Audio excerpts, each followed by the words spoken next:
Test. You guys hear me? I have nothing. I have something now. That would be the difference in everything that we do. Nothing.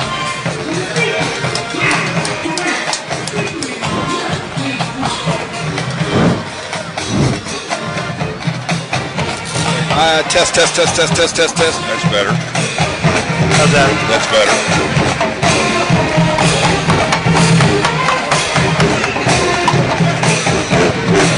Well, it's Friday night, and that means high school football from Municipal Stadium and Larry Kelly Field in beautiful Daytona Beach. Tonight's game should be a good one. It's the American Heritage Patriots, ranked number 2 in Class 5A, taking on 6A's number 1 team, the Mainland Buccaneers. Hello, everyone. I'm Billy Hagan, along with Steve Allen and Rocky Yoakum. Coaches, I haven't been this excited about a game since 9-0 Spruce Creek traveled to play 8-0 Smyrna Beach in 1999. That was the time when both schools were looking to become Volusia County's first undefeated regular season team, and unfortunately the Barracudas defeated the Hawks in the game that people still talk about today, Coach Yoakum. Well, it was a great football game. We came out on the wrong end of it. Thanks for bringing it up. All right, well, let's talk about tonight's game. Coach Allen, American Heritage is not new to big games. They've already played on ESPN, and their schedule reads like a virtual who's who of Florida high school teams. I'm guessing the Patriots are going to bring all that they have tonight.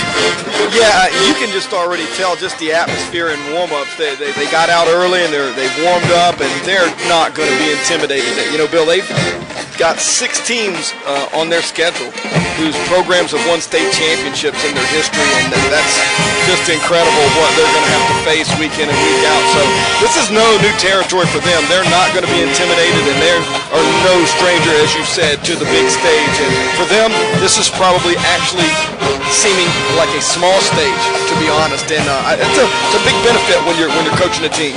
You know, Coach Allen, these guys are pretty fortunate. Not only does their schedule read like a who's who, but you look at their coaching staff as well. There's former NFL players all over the place. Their head coach, Mike Rump, a former Miami Hurricane, was a first-round draft pick of the San Francisco 49ers in 2002, and it just goes on from there. Yeah, I've got a lot of memories, having been in South Florida, a lot of memories of these guys. You know, Mike Rump, I remember a big game with Courtney Brown and LeVar Arrington when Penn State came to Miami, and he gave up actually a big touchdown pass that hurt UM in that game, and nobody liked Coach Rump, but 16-2 in the last 2 years, they like him at American Heritage. They love him at American Heritage. And Darryl Porter, I played at St. Thomas Aquinas. I actually coached against him in a regional championship game when I was at Deerfield Beach, so I've known Darryl since he was a young man.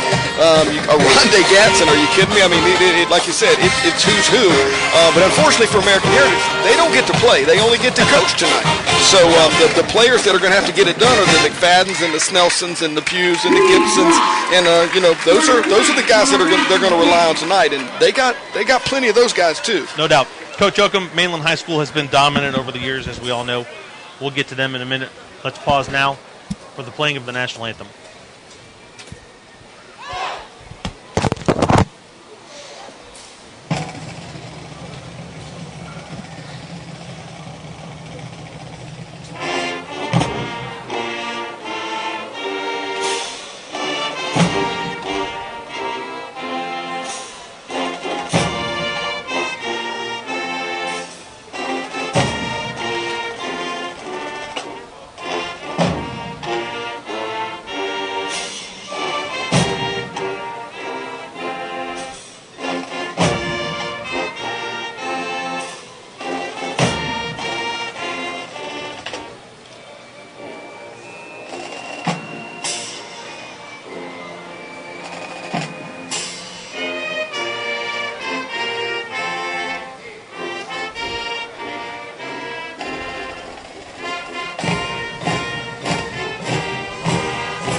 was the marching band from Mainland High School playing this evening's national anthem.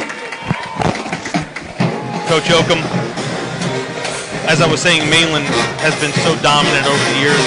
As we all know, they, like American Heritage, don't shy away from anyone.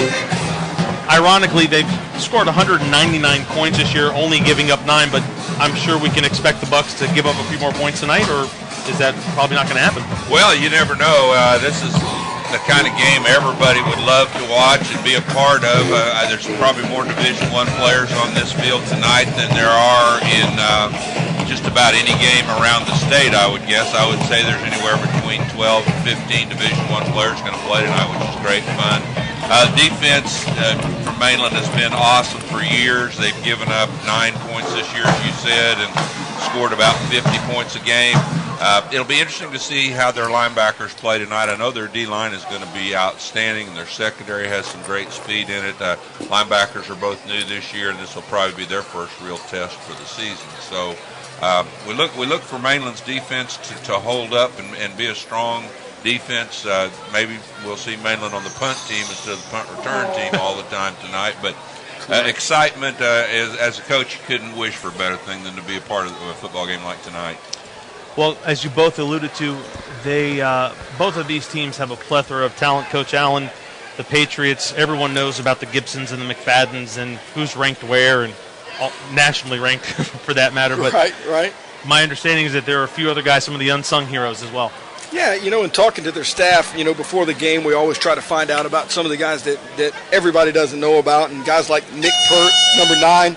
He's a DB and runs 4.4. They're real high on him, and they just are trying to get him some looks. Andre Jumper, 6'1" defensive end who's 240 pounds, is another one of those guys. Anthony Neslett, 6'2", 275, and he is also a defensive lineman. Offensive line-wise, Keith Seymour, Noah Bringus, TJ Slayton. These guys they have the look of a college team, and they are not hurting for skill or size. As I look at this roster, I see 10-plus guys who are 250 pounds or bigger, and that's pretty formidable at any level in high school. Sure. And Coach Oakham, Mainland, they're not going to be shy on talent by any stretch. No, they're not going to be big on defense, but they're going to run very, very well, and I think they're very well coached to have been for many years here, and I think Mainland's defense has been there to hold up their team when maybe their offense has not fared as well as people might expect. The skill level, the skill players at Mainland High School are young kids. Denzel Houston, the quarterback's a sophomore. Adrian Killens, running back, sophomore. The leading receiver in the area is a junior.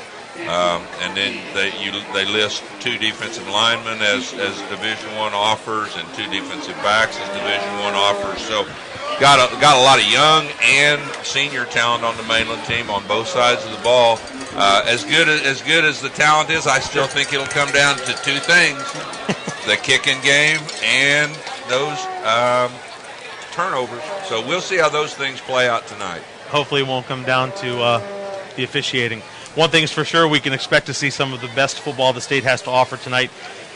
As the captains get ready to meet, there are some other games going on in the area. Coach Allen, 0-4. Atlantic travels to 1-2 Pine Ridge.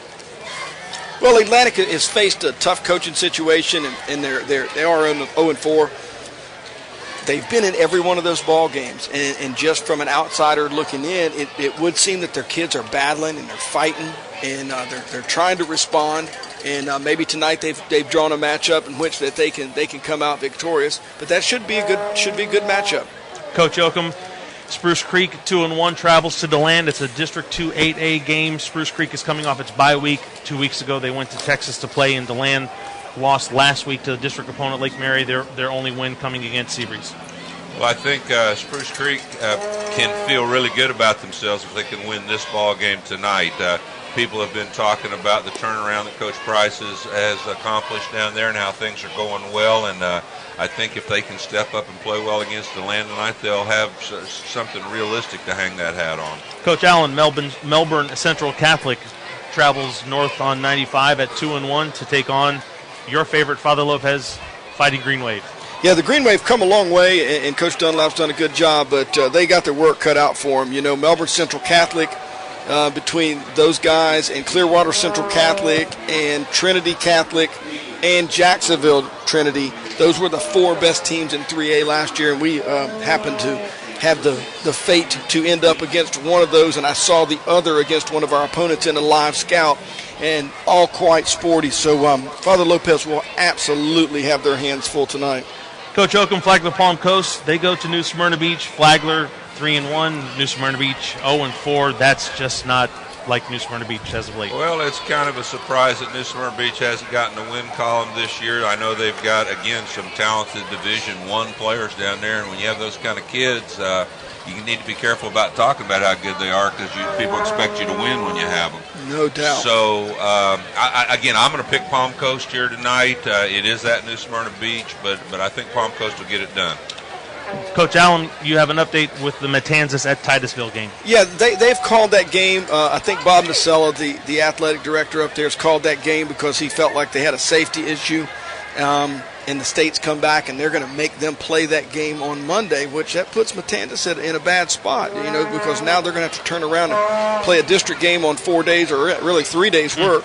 And, sometimes when those decisions are made, they're made with the interest of the kids, and that is the right thing to do, but it's not always in the best interest of the team and their prospects down the road. Coach Oakham?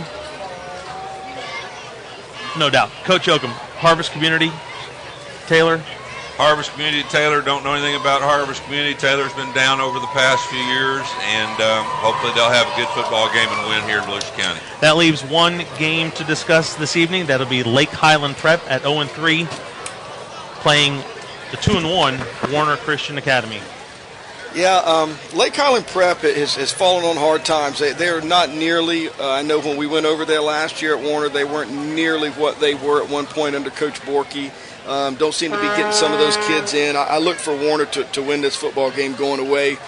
They seem like they got themselves kind of righted after the first loss to Father Lopez since 2003, the week before. So it looks like Coach Mayo may have them going in the right direction, and I look for them to win big over Lake Highland. Last night, SEABREEZE lost to Bartram Trail 15-10. We brought you that game here. It was a very exciting game. Congratulations to Coach Sutherland from Bartram Trail, earning his 100th win. University stays hot. They defeated Haggerty 23-21. Freshman sensation Lorenzo Lingard scored 2 touchdowns, 1 rushing, 1 receiving before leaving the game with a shoulder injury. He has at least 1 touchdown in all 5 games this season. They play over in Orange City, guys, but this kid's pretty special. Sounds like he's one fine football player, and as I read today's paper, they think he could be back next week. So hopefully he will return and continue on. I hope that we have an opportunity to see this team play at some point, even in the playoffs at the end of the year. Halifax Academy lost to St. Joseph Academy 27-0. And I was spot on that call, picking Halifax Academy to win. Look at you. There he is, folks. Ladies and gentlemen, joining us in the booth tonight is Chris Berman. Mainland won the toss. They chose to defer. American Heritage will receive. They will defend the west side of the field. When we come back, it'll be the kickoff between the Patriots and the Buccaneers.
Welcome back to Municipal Stadium and Larry Kelly Field. Billy Hagan, Steve Allen, Rocky Yoakum, the Dean. Well, guys, we just saw both teams come out. Let's get some quick final thoughts. Coach Yoakum. The hair is standing up on my arms. I'm excited about this. I love walking by football players and looking in their eyes just before a game like this. Used to be able, you could tell if kids are ready to play or not. I don't know if that's true anymore, but I think these two football teams are ready to play tonight. Coach Allen? The DBs for Mainland are going to have to handle, they're just going to have to handle those Johnson and Snelson, the wideouts, limit their yards after catch, limit the big plays. The D-line is going to have to contain Gibson, and they're going to have to get some pressure to help their secondary because their secondary is not going to hold up for these 5.5 second deals. So limit the run game, and that's Mainland's chance. They're going to have to stand up tonight because they're going to meet something that they have yet to see in American Heritage this year. Last year, this game ended in a 6-0 American Heritage win. The only score coming on a scoop and score on Mainland's first play of the game. Willing to bet that we're going to see a lot more points scored here this evening. Back deep to receive for American Heritage. Tavares McFadden, Janarvis Poe, and Dredrick Snelson. Names that we will call quite a few times tonight. They will call them again on Saturday, more than likely on Sunday. Right. And who knows? If we hear them too much tonight, that's not going to be good for the Buccaneers. Mainland huddled up at their 35-yard line. Dare they kick it deep? Dare they onside kick to start the game? Peter Baudette is going to kick, and he's going to let us know. Now, Coach Allen, we've seen Mainland 3 times now. The first 2 times, we saw a lot of pooch kicking, a lot of short kicking. Yeah, they're going to have to directional kick this football. They're going to have to strategically kick the football. I don't think they can just bomb it down through there and think that they're going to be okay.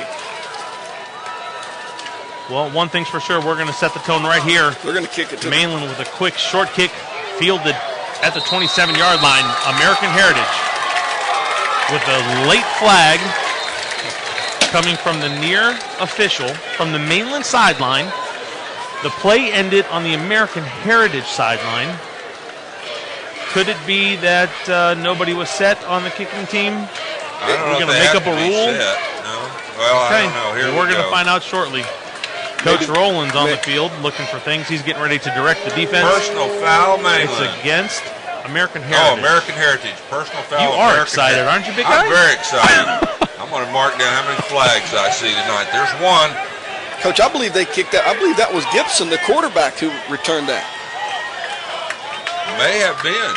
May have been. Well, it's a personal foul called against American Heritage.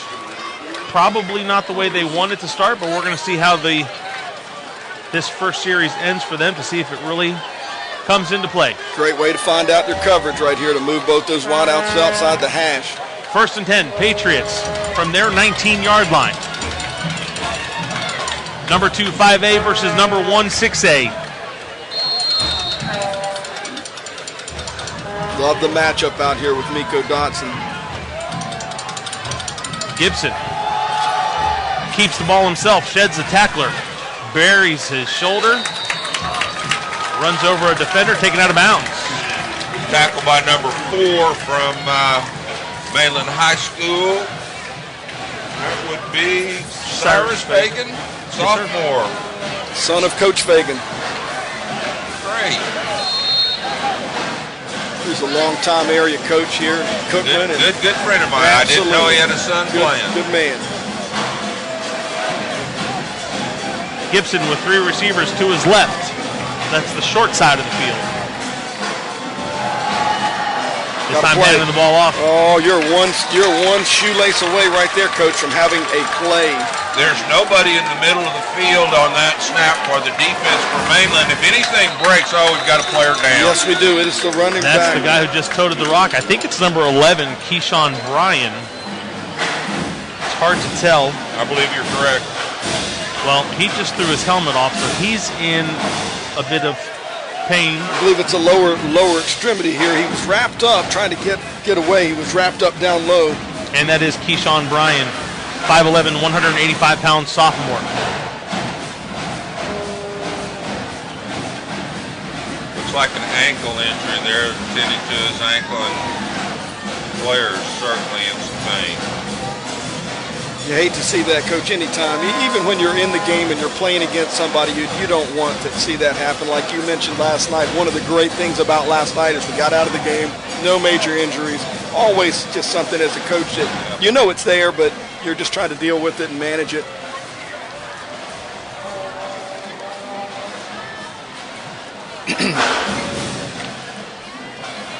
As the American Heritage coaches tend to an injured player, we'll take timeout.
Welcome back to Municipal Stadium and Larry Kelly Field. Billy Gahagan, Steve Allen, and Rocky Yoakum. That was, in fact, sophomore running back Keyshawn Bryan shaken up on play.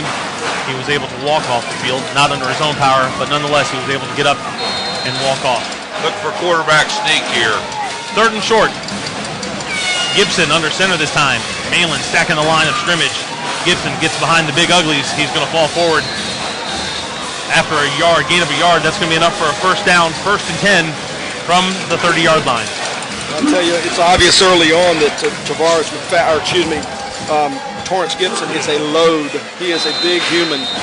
Sure is, and well, I tell you, used to looking out there and seeing the Mainland defense kind of dwarf the offensive players, and they're dwarfed tonight. Absolutely, in Coach. height and in width.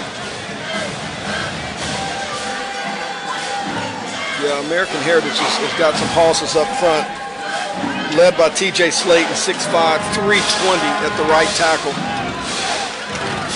Jarvis Poe near side. Gibson rolls to his left, has a receiver downfield. Oh, nearly intercepted. In and out of the hands of the defensive back. And again, almost a beautiful catch. Left-handed quarterback here tonight. Got a strong arm. Threw that ball about 40 yards. Avery Walker got some pressure there, Coach. Avery Walker doesn't get a lot of he doesn't get a lot of publicity. He's only 5'10", but man, he beat his block right away. And you start double pumping that football at quarterback against Mainland, there are going to be a lot of bodies going to be there when it comes down. That was Brian Gregory on the coverage for the Buccaneers. Gibson, shotgun set. Hands off to Travis Jackson as the officials blow whistles. That's 2.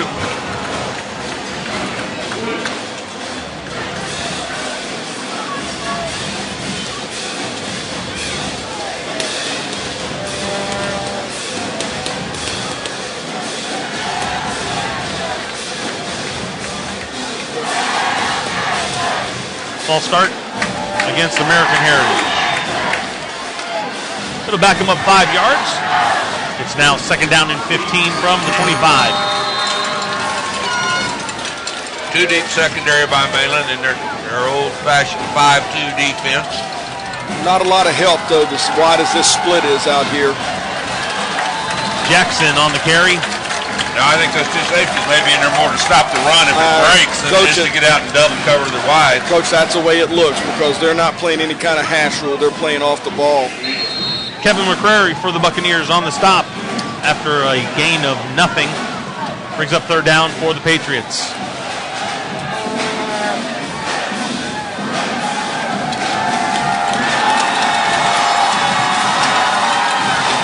Gibson drops back to pass, has a receiver wide open left. Oh!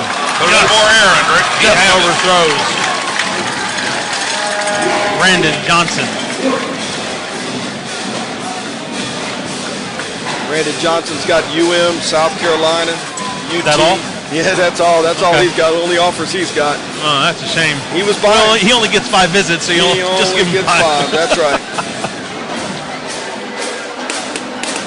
Miko Dotson, along with Wilfred Taylor, Very deep nice. to receive. Very nice. This booming punt. Here comes the wall to this side. Taylor near side. He's got some blockers, and he's going to run out of bounds at the 49-yard line. So this will be the first time we see Denzel Houston and the Mainland Buccaneers. 1st and 10 from the 49-yard line. Well set up, Coach, but they're finding that these guys run a little bit different than the Black Hats they played last week. They close it down. Looked like it was going to be a big, big return, and it still was. It was a nice return, but it was not what we're used to seeing Mainland do here. So. Correct.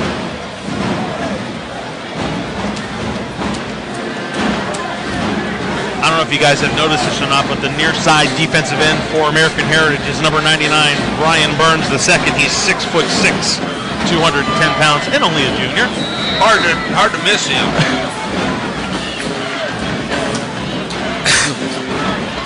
Houston with 3 receivers to his right. Killins in the backfield. We've got the Steelers on the sign this week, Bill. Oh, we've changed up the signs.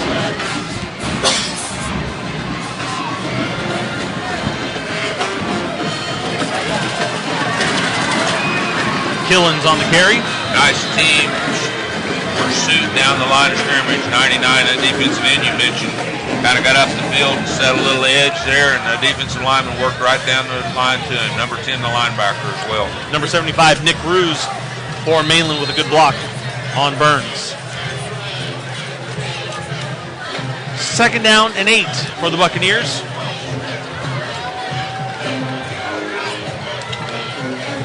.425 defense by the American Heritage team. Great Playing pressure. Under pressure. Flag on the play. Houston almost steps out of bounds, reverses field, and goes down. Smart play by the youngster. Down at the 45-yard line, but there's a flag on the play. Holding. Coach, I knew the call against Mainland. Coach, I knew something was up when they switched sides with their safeties, and they brought Nick Bird over here, and he's one of the guys that the Heritage coaches wanted us to keep an eye on as kind of an unsung guy, but they kind of robbed the coverage there, and he was robbed on Houston the whole way. He never backpedaled a step. They just manned the single out here, and he was down to kind come of playing a spy technique. Absolutely. Yep. American Heritage declines the penalty. It'll be 3rd down for the Buccaneers. That's been one of those deals that, you know, he's been used to kind of getting out and making something happen. 1st down, maybe even a bigger play, and those plays are going to be limited against a bunch that runs this well, and this is physical. Rush 2. They rush 2. They drop to everybody, Coach. There's nobody. Has time. And they're going to contain. They're containing him with 2. Has time. Finds a receiver. Coach, that's excellent defense. In and out of the hands. Oh. As a late flag comes, in and out of the hands of Will Collins. A1 officials are welcoming Coach Rump and giving him a similar welcome that they gave to My Coach. goodness gracious. Great play with the defensive Absolutely. back. We'll take a look maybe on the replay and see here. Love the scheme, Coach. Love the scheme. They rushed 2 there, and they had him contained with 2, dropped everybody in coverage, and there was no place to go with even with that much time. Pass interference is the call against American Heritage. Automatic 1st down for the Bucks. They'll have 1st and 10 from the Patriots, 41-yard line. Spied 3 guys that time, Coach, out of the linebacker on the 2nd level, and all they did is just kind of amoeba defense on him. It looked like a basketball matchup zone. Anthony Flory was called for the pass interference.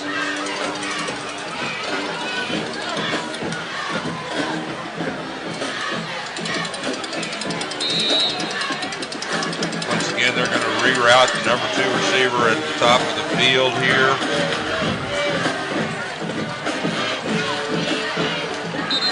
And we've got the quarterback looked like maybe took a false step, and they're going to call illegal procedure. How about a procedure call on your quarterback? For the 5th penalty in the first 3.5 minutes of the game. Coach, I had a man tell me one time, for every sophomore I start, I could count on a loss for that kid. I might have had the same man tell me that story, and it's pretty true. And, you know, I think some of those jitters are showing up here. You know, like I said, you know, when the stakes get higher and the competition levels get more even. Well, win or lose, this ballgame will be good for Mainland High School. Absolutely, Coach. Totally agree. Number 99 working down the line of scrimmage. Check the zone read, check the quarterback, and then continued on down, made the play. Killins on the carry for the Bucks. Coach, that's pretty sporty right there. I mean, if you can sort all three out, you know, he's playing three men. He's doing the job of 3 men, basically. Nick Cruz has got his hands full tonight.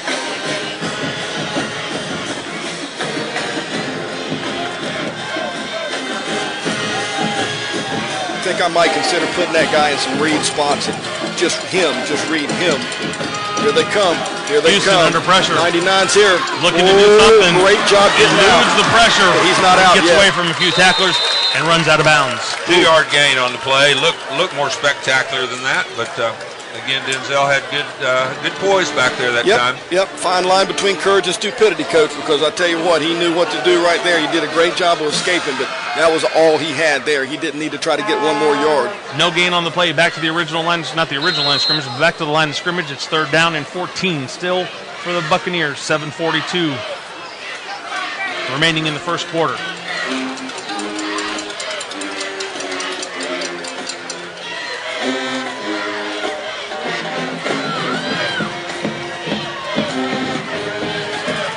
Houston has a receiver.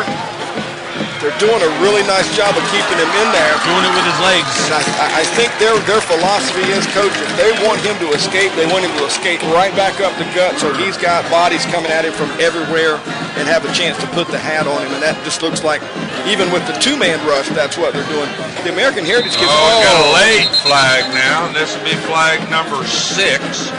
That was Burns on the stop. Looks like this there were no penalty American is going to Heritage. go against Bill. Mainland High School. There were no American Heritage players there around that flag. Mainland unsportsmanlike conduct, dead ball foul after the play. It's on 5, I'm pretty sure. It appeared that he said something there.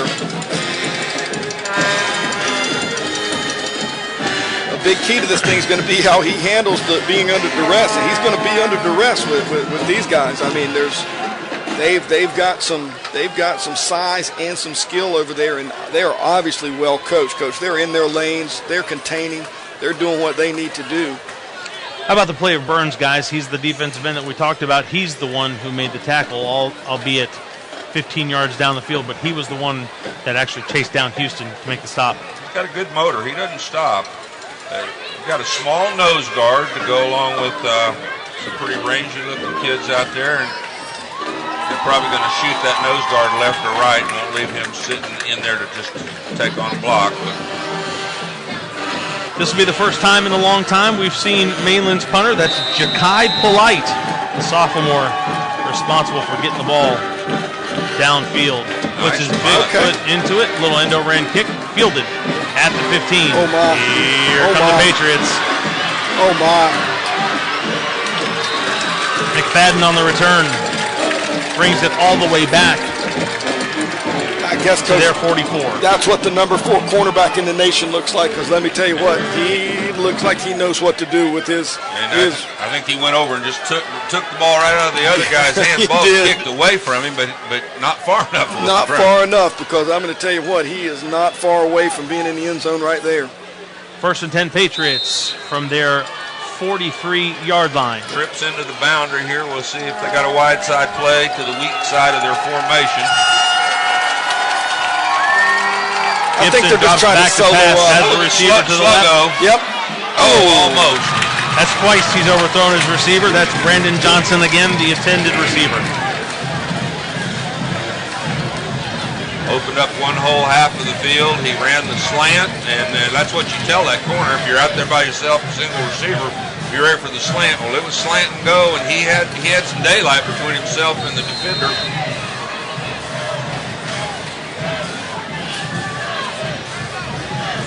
Jackson remains the tailback for the Patriots.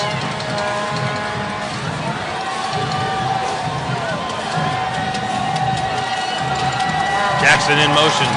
Gibson's going to keep it. Come near side. Brought down by Ja'Kai Polite. 13 Adam Hamilton came running there. He's going to have to be careful in a ball game like this. You know, you get that lead with the head, Bill, when somebody's already on the ground. You don't want to stop their aggressiveness. But boy, these flags they're coming out.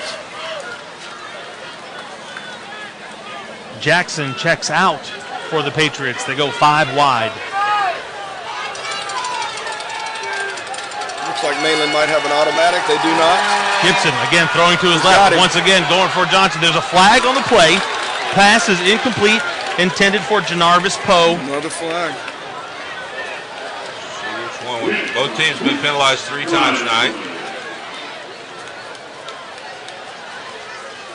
Coach, it's hard to read that number. Is that Gregory that they're going after up there on number that top 20, side? yes. Yes, sir, it is. Holding against Brian Mainland. Gregory. Are you guys a little surprised to see such soft coverage from the corners, or you expected that because there might be a slight mismatch, height, speed, everything? I think that it's don't get beat deep. That's number 1 rule for any corner. And if you got guys can run, you better back up and give them some. But they're still, even with the cushion they're giving them, they're still getting behind. beat wrists. Yeah, and I don't know really.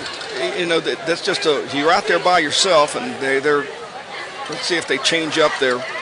Well, the reason I asked is because this is Mainland's secondary is voted as, or vaunted. They're considered one of the best. I don't know if it's the best or one, but they're considered one of the best secondaries in the state.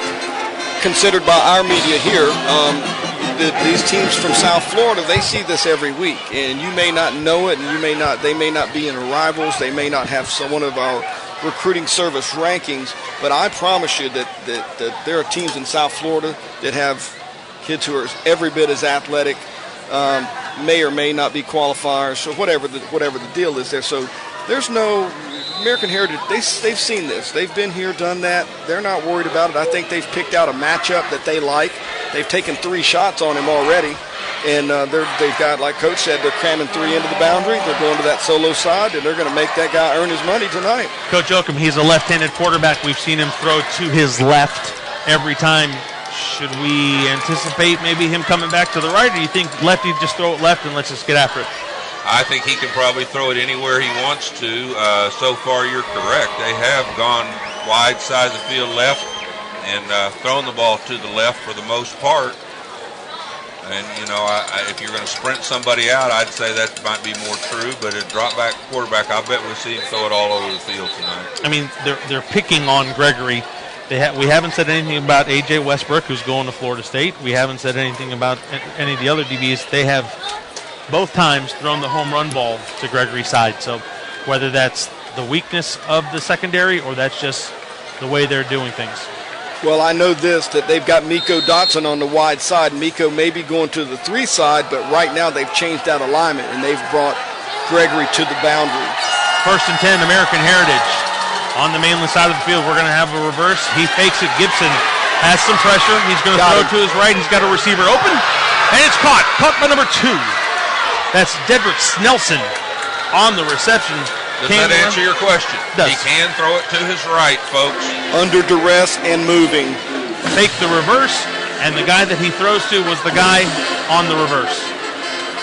Mainland did a nice job of containing the play. Yeah, that'd be a sack any other week. That'd be a sack. You're right about that, Coach. Not tonight. Not against this man.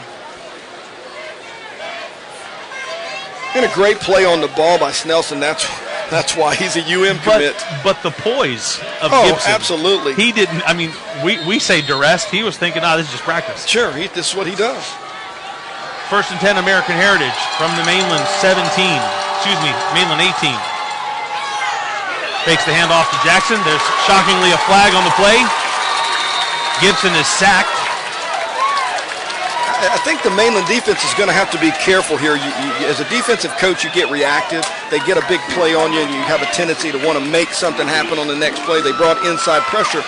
It worked out for them there. Had they handed that ball off, though, Coach, he's gone. Out the gate. Yes, because there's nobody beveling off tackle there. Marcus Brunson on the sack. Sorry, Coach. Brunson on the sack. Holding called against. Mark that down. Holding called against American Heritage. So we're at 8 penalties in 8 minutes, it looks like. There's 5:43 remaining in the first quarter. 8 penalties in 6-7 minutes. Second down and 15 for American Heritage.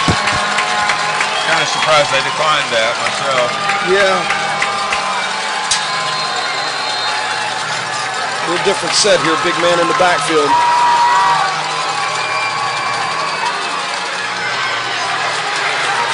Good job by the Mainland D-line. Shadrick Lowry on the carry for the Patriots. The defensive line for Mainland holding strong. Brings up third down for the Patriots. Ja'Kai Polite was in on that. Is that Eubanks, the tight end that they moved into the backfield? If it is, he's a 6'6", 205-pounder. But it was obvious that set was different than anything we've seen to this point with two backs in the back. And similar to what we saw with SEABREEZE last night, they were using two back there. It'll be a third down and long situation for American Heritage. 4:55 and counting in the first quarter. Empty backfield. Gibson by himself. 5-receiver set. Gibson now looking to his right. Going to throw to the middle of the field. Overthrows his receiver. Batted around a few times. Nearly caught by American Heritage, but nonetheless it falls incomplete. And it'll bring up fourth down. Could have been the second interception of the night for Mainland High School. They haven't gotten one yet, but they're really well known for their interceptions, and they had a chance for that one. Yeah, you float that thing over the middle against these guys, and like I said, there's going to be a lot of people who are going to be there when it comes down. Oren Milstein comes on to attempt a 42-yard field goal for American Heritage. Milstein's a 5'8", 165-pound junior.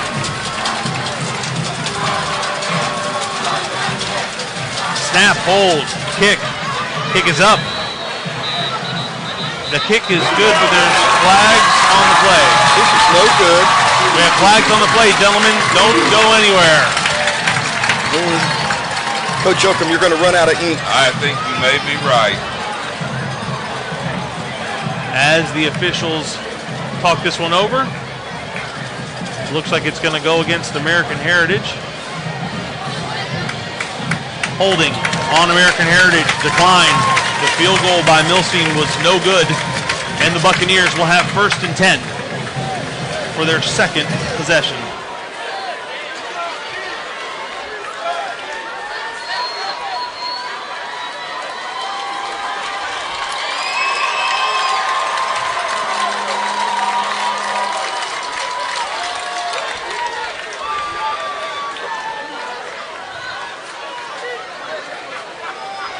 .437 remaining in the first period from Municipal Stadium. Larry Kelly Field, Billy Gahagan, Steve Allen, Rocky Yoakum. You're watching the Mainland Buccaneers playing host to the American Heritage Patriots.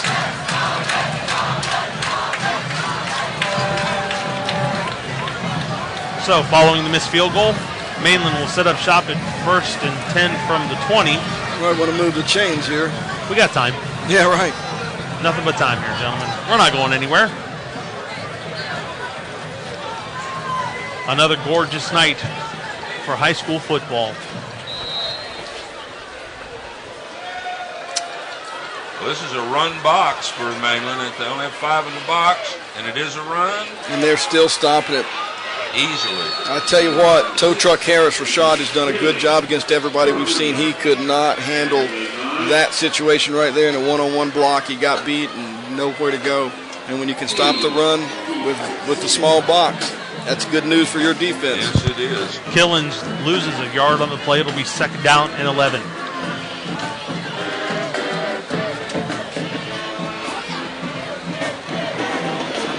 Three receivers to the wide side of the field for the Buccaneers. 4 minutes remaining in the first. Houston looking to his left, has a receiver on the my nearly goodness. intercepted. Wow. Great job of rerouting the receiver by number 5 from Dante Fair. What a great play. He rerouted the receiver, then sunk back and got underneath the throw. And almost finished it with the trifecta there and intercepting it. That was a pretty sporty play. I think this is a lot like last night, and I think sometimes when it's very even, the advantage goes to the team who's played the best teams. And I just think early on, these guys look a little bit more American Heritage, that is, looks a little bit more like themselves than the Mainland that we've seen to this point. Killens on the carry, has a hole, and he's going to get stoned. Let me tell you, that's Mr. McFadden. Hello. Well done. One of the things that you see in the NFL and in college with all the screen games and the way things are, the quarterback reads, corners today tackle better than they ever have. And they've got to come out of coverage and make those plays. They've got to beat blocks at the line of scrimmage. Some of these screen plays, not that was a screen, but they have to play against basically wide ISOs. They're getting lead blockers, and that was an excellent play. McFadden, one of the deep men. Polite into punt from his 25. Who I think is one of the key players tonight. Nice punt off. Fielded at the 44. Fair catch called for. And a flag is on the play. We have a flag on the play. Dante Fair fielded the punt. Fair catch, and they're going to call him for running a little bit, and he wasn't even running. And again, you know, letter of the rule, seeing what's going on in the game and the situation, you know, really, it's over-officious, to quote Marv Levy. I'm sorry. Over-officious. Wow. Marv Levy called the guy an over-officious jerk on the NFL films. I saw it. I know I did, Bill. Well, you're not calling them jerks. You're just saying it's over-officious. I'm saying that's what Marv Levy said. Because we would hate to have you fined. That's another dollar you'll lose. Nobody's getting fined tonight. That's another dollar you're going to lose. I'll get that back before this is over tonight. A delay of game for running with the catch. How much time's left, Bill, in this first quarter? We have 3 minutes and 5 whole seconds remaining in the first quarter. So we're averaging 1 penalty per minute of play out here. I love it. Empty backfield with Gibson. For Gibson. A little different look here. Speed sweep, flag on the play. That's going to come back. Sorry, Mr. Jackson. Takes it across the 50-yard line. It would have been first down for American Heritage, but we're going to have an illegal shift called against American Heritage. Did he move early? Well, 2 guys moved. Okay, they started in motion. This guy down at our side thought he should go in motion. He flinched, So out of the 9, you agree with 1? I agree with that one. Okay. And I'm sure that there are other penalties, but my goodness gracious, I'm not going to coach anymore, so I'm going to say it. We didn't come here to watch the officials tonight. But we did. Again. We did, because they have an outcome in every play so far. Once again, Gibson will be by himself in the backfield. 5 receiver set for the Patriots. It's 1st and 15. There's a good chance there's going to be a flag on this play. Screen. Gibson under pressure, falls on the ground. Ball is scooped up. 5, 3, 2, touchdown, Mainland High School. Kyle Oliver on the scoop and score for the Buccaneers. Flag on the play, Scouring the field, no flag on the play. Touchdown will stand. Kyle Oliver used to come to my football camps, Flagler, when he was a little kid. He's an FBC transfer. Good family. Glad to see something good happen for him. It's kind of a role reversal from last year in that 6-0 game where the only score was a scoop and score for American Heritage.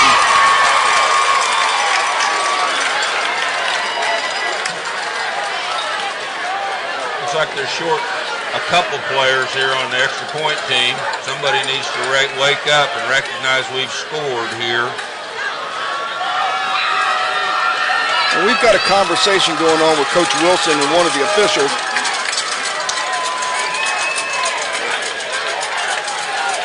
It involved Ja'Kai Polite.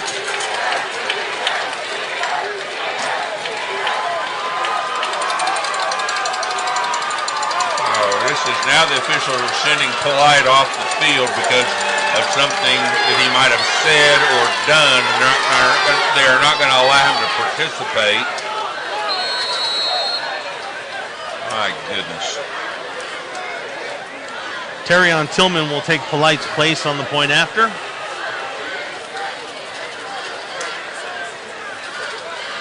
Baudette. His kick is up, and it's good.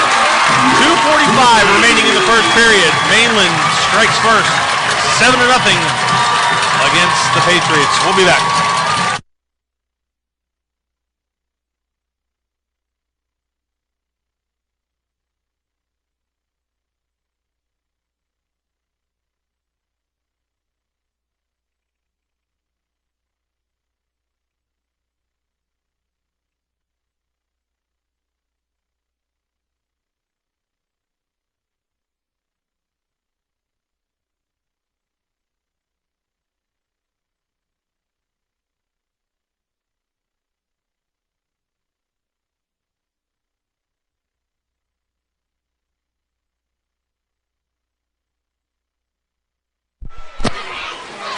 Welcome back. Billy Gahagan, Steve Allen, Rocky Yoakum from Municipal Stadium, Larry Kelly Field. Mainland has gotten on the scoreboard. 7-0, they lead the American Heritage Patriots. Both teams are ranked by the Associated Press in their respective classes. Mainland in 6A is ranked number 1. American Heritage is ranked number 2 and only a few points shy of being ranked number 1 in Class 5A. Baudette set to kick off from his 40-yard line. American Heritage brings their return men up to the 15. Trying to give him some different looks. It's the same look, just on the other hash. Baudette with the pooch punt comes near side. It'll go out of bounds. Nice play by Lorest Nelson.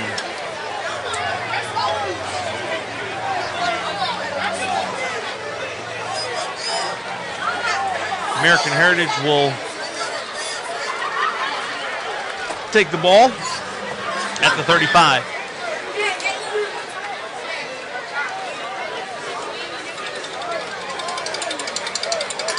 I think in these situations, Coach, I always like to see how many people they had playing on special teams that were starters, and I would like to make them run down again. Or if they're going to be directional like this, I would like to see them go ahead and try to directional kick it again, because at some point with the penalty yardage, they're going to have to try to move the ball down the field because they're going to give you your, I don't know. Good point. Gibson and Jackson. Jackson takes the handoff. Stone, that's Gibson on the carry. He's brought down by Miko Dotson. Excellent play. Once again, going back to those corners and tackling ability, it's just something that goes with the position in modern football that historically has not been so much. You know, those guys could get away with being cover guys or being peddlers and just kind of keeping things in front. And that's a great job by Miko Dotson. Second down and 15 for the Patriots. Nick Eubanks, a 6'6", 205-pound tight end, is in the slot. Gibson drops back, looks to his left. He's going to throw deep, has a receiver. Once again, nearly intercepted by the Buccaneers, in and out of the hands I think if they'll take of that, Arthur A.J. Westbrook. I think if they'll take that number 2 receiver, the way Mainland's playing that, and get him in about 13 or 14 down there and just curl him up, I think he'll be wide slap. Because Mainland's doing a good job of getting their safeties over the top on it.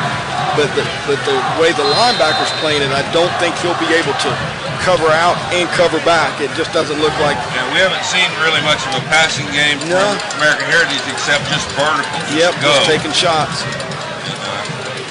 And I understand that they've got the guys to do that with, but at some point, you don't have to hit the home run. What do we got here? We're going to have a delay of game call possible. Oh, illegal substitution. Illegal substitution against American Heritage.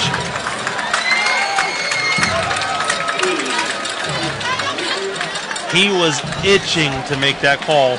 With all the movement that American Heritage does, they don't huddle up, they stay on the field, so at some point you're going to have a 12th man coming off while the 11th man comes on. So once again, no advantage did they get by doing any of that. I just think that's just one of those ones you just play on. 3rd and 20 for the Patriots. Gibson fakes his handoff, looks deep again, has a receiver near side. That's number 2. He's wide open. He makes the reception, and he's going to carry Miko Dotson all the way down to the 5-yard line. That's Dedrick Nelson. Canes are going to get him a good one there, and I guess, Rocky, that's why There's we see a flag on the play. Keep I don't mean to. throwing it down the field because There is a flag. There's a flag on the 45-yard line. Mainland's 45. There is a flag on the play. Surely it's Completely holding, away from the play. right, Coach Rump is probably going to be in the middle of the field if this goes against American Heritage, and you can't say I blame him if that is the case. I'm thinking you're right. I think this is going to be a defensive penalty. What a nice throw Here we go, catch. holding against Mainland. Thrown where there was no need to throw that flag. Had no bearing on the play whatsoever. Nope. And just as an update, that's penalty number 15 in the first quarter. That's With incredible. just under a minute to go. I'm sorry, Coach Oakham. That's not on players. That's not on teams. It's not on coaches. No. That's an officiating deal, and I'll just say it. Guys, listen, the game has changed. Okay? It's all about the officials. It'll be 1st and goal for the Patriots.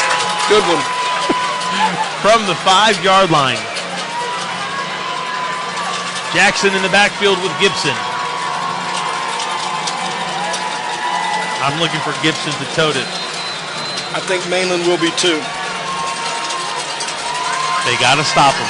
Mainland showing blitz, coming off the edge, hands off to Jackson. There you go. Fumble. Ball's on the He was ground. down. Fumble. He was down. Yes. Down at about the 3-yard line. It'll be 2nd and goal for American Heritage.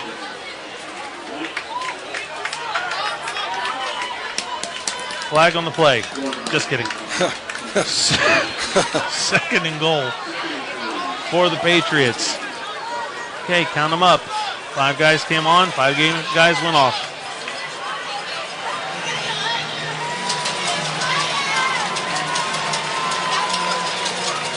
Mainland crowding the line of scrimmage. Handoff once again to Lowry this time. Mike Lowry. Coach, did they That's trap Cedric. that? Or were they just doubling it? I couldn't either. They have trapped and wrapped, but I haven't seen it. I didn't see it that play. That's going to bring to a close the first quarter. And it's 10 o'clock. 7-0. Mainland leading American Heritage.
Tonight's game being brought to you in part by MVP Couriers. We make your life easy. That's MVP Couriers.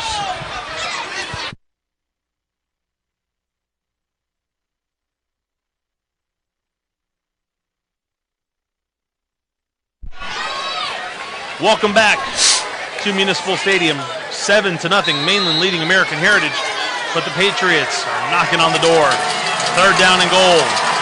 Gibson hands the ball off. Yes, sir.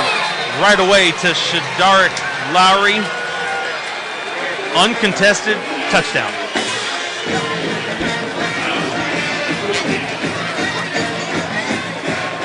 You know, Mainland's got a really good defensive line, but you got to figure when it comes to smash mouth football, the advantage has to go by leaps and bounds to the Patriots. Well, I was going to ask Coach Oakham if he didn't think there might be a fullback somewhere over there on that sideline, because with these big old horses they've got up front, I would be hard-pressed not to be in some eye and just bringing it downhill at you and seeing what you've got. I was thinking about saying the same thing.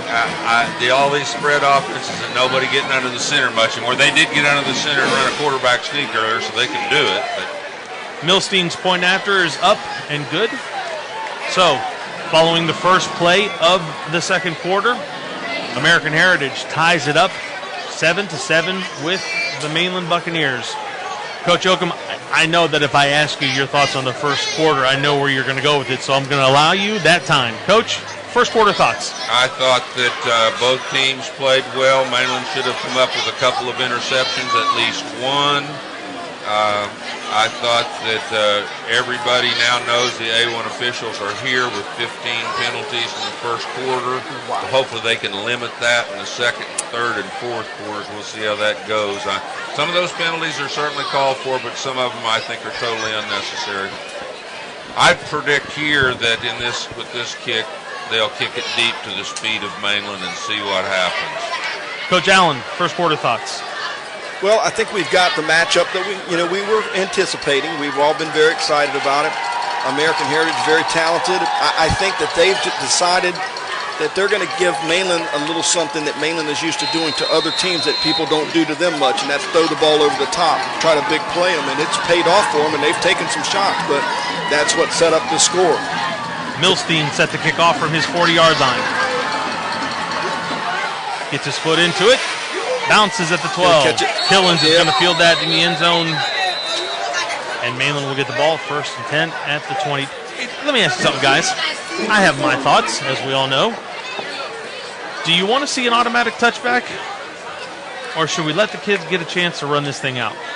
Well, before this thing is over, and in our lifetimes, they're going to have flags on, number one. And number two, they're not even going to kick the football off at any level. That's my prediction. I just think the way that the NFL's gone, the concussion suit, all the liability stuff that goes on in our game now, I just think that's going away.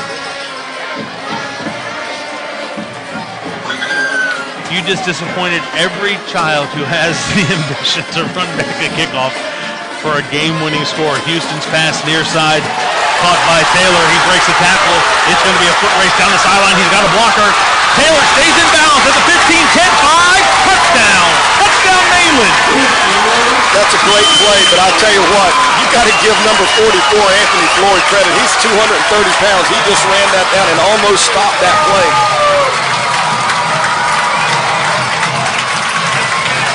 Throwing it short, getting a big play out of it.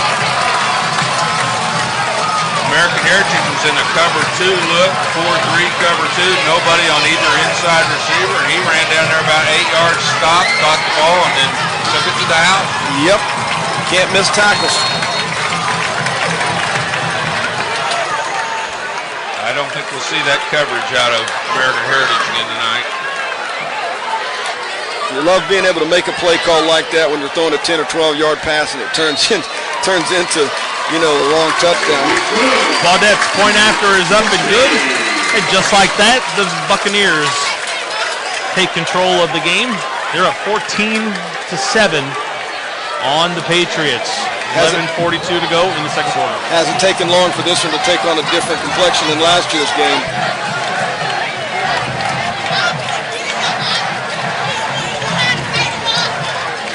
American Heritage unfazed. Look at them right away, ready to go.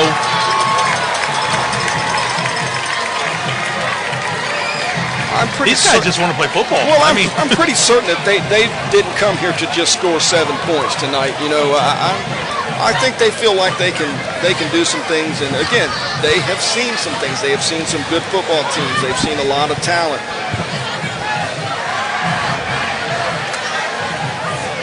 Baudette will kick off from his 40-yard line. Once again, the receivers, kick returners rather, the returners will play up short. Mainland continues to change sides every time.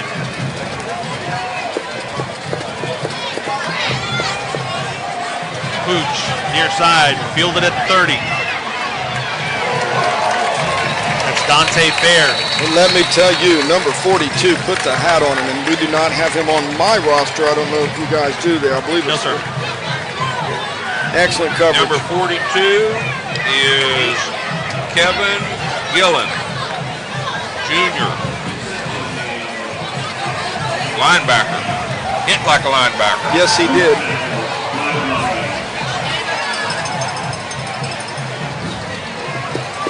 Thanks for that, Coach Oakham.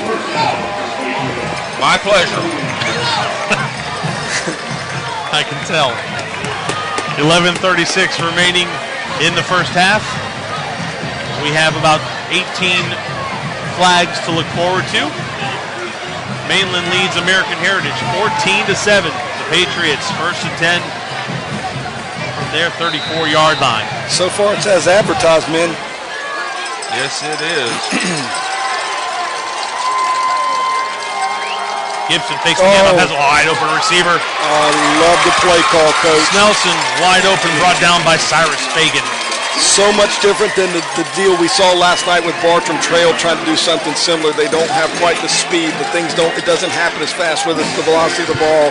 And, you know, they just caught Mainland in a little rotation there trying to stop that speed sweep. It's a great scheme. It sure is. If you've got a trigger puller like that, you've got a lot of schemes at your disposal. Oh, they're going to get a horse collar. Jackson on the carry, flag on the play. That's a mark on your sheet. I'm just waiting to see which side to mark it on. Coach Allen says it's against the Mainland Buccaneers for horse collar tackle, and I think he's probably right. He's seen those before. Personal foul, face mask is what the call.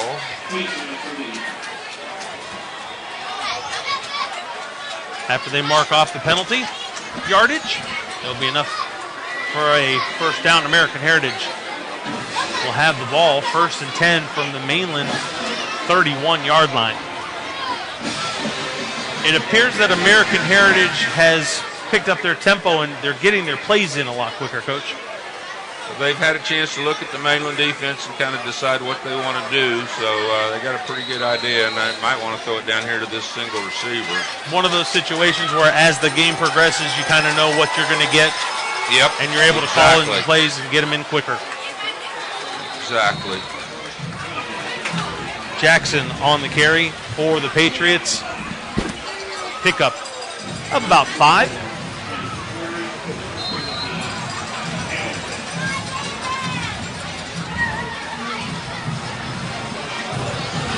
Safe to say that American Heritage has about 15 different formations. They sure showed a bunch tonight. Gibson again hands the ball off to Jackson.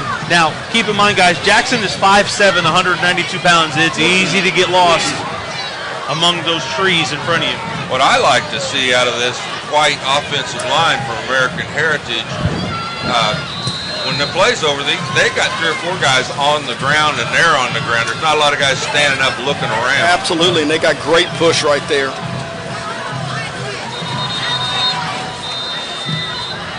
Flag on the plate, just kidding. It'll be a timeout. Timeout by the Buccaneers. They're going to take it. We will too. 10-17 remaining in the first period. Mainland leads American Heritage 14-7.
There we go. Billy Gahagan, that's me. Steve Allen, Rocky Yoakum. You're watching the Mainland Buccaneers and the American Heritage Patriots. 14-7, the Bucs lead. American Heritage knocking on the door. Jackson once again. He takes the ball, gets through the line of scrimmage, and he's brought down immediately by Cyrus Fagan. Fagan's been pretty busy all night, guys. Yeah, he has. And I tell you, though, you say brought down immediately. They got 2 or 3 there. You know, those are good enough runs to make you respect the run. And you pull it out of there on play action. You pull it out of there on the read. He's a pretty tough little back, and you know he's their second back. You know, good point. We have not seen Keyshawn Bryan return from his injury on the first play of the game. Officials will take a timeout. Excuse me. American Heritage will call a timeout. We'll stay right here. Mainland leads American Heritage 14-7 with 9:36 to go in the first period. As advertised, would you say? Great game. Great game. A lot of good athletes, size, speed, skill levels, well coached for the most part, minus the penalties and the yellow hankies on the field. I think it's been everything that we could hope for. Great crowd this evening. Absolutely. I don't know if I'm surprised in a bad way or a good way with American Heritage sideline. I know it's quite a ways to come up, but it's always good to see the away team have some fans, but would you guys have expected more on their side? Not necessarily, Coach. You know, you've got a private school 230 miles away. I really am not. And they'll play big game after big game right there at home where people can come see them play. So if they... Well, this game was definitely billed as one of the state's best in the on the evening. SEABREEZE folks are here. There's no doubt about it. They played last night, losing a heartbreaker 15-10. New formation. Jackson in motion, and we're going to get a false start. There's a flag, but that's a good one. We all agree with that. Brett Kahn, 6'4", 270. Kind of tough to hide the big guy from a false start. That's the tight end? That's the left tackle, Coach. 57. How big's number 18? He's 6'3", I believe. I saw him earlier. 6'3", 250. The big nasties aren't going to get away with much. They're just too big. They're going to a flinch is going to. Not at 6'4", 270. Second down and 14. Gibson. Sluggo, they held him, and they got one anyway. Taking a shot to the end zone, in and out of the hands of Nick Eubanks, the 6'6", 205-pound tight end. And I am telling you that they literally undressed the wideout on our near sideline here and held him right in front of the referee. And with all the things that we've had called, we did not get any call there. And I mean, he literally drug his jersey off. Brings up a third down for the Patriots. Coach? Yeah, you see here, we've got a nice play. He's looking left initially, and then he has to come back to the middle of the field. But this one, number 8 right here, Brandon Johnson is just being undressed. Gibson, they go back to the Sluggo. They got him. Receiver wide open, number 8. Loses his footing. Brandon Johnson at 6'3", 170 pounds, lost his footing at about the 5, stumbled his way, and he was overthrown. Brings up fourth down for the Patriots. About a 40-yard field goal attempt here by the Patriots. Milstein missed from 42 earlier. When you get around the red zone, that Sluggo is just poison. And I tell you, they have found the one that they want to go after, and it is Brian Gregory. They are staying away from Dotson. They're going after Gregory, and they had a man again just overthrown. 39-yard field goal attempt from the middle of the field.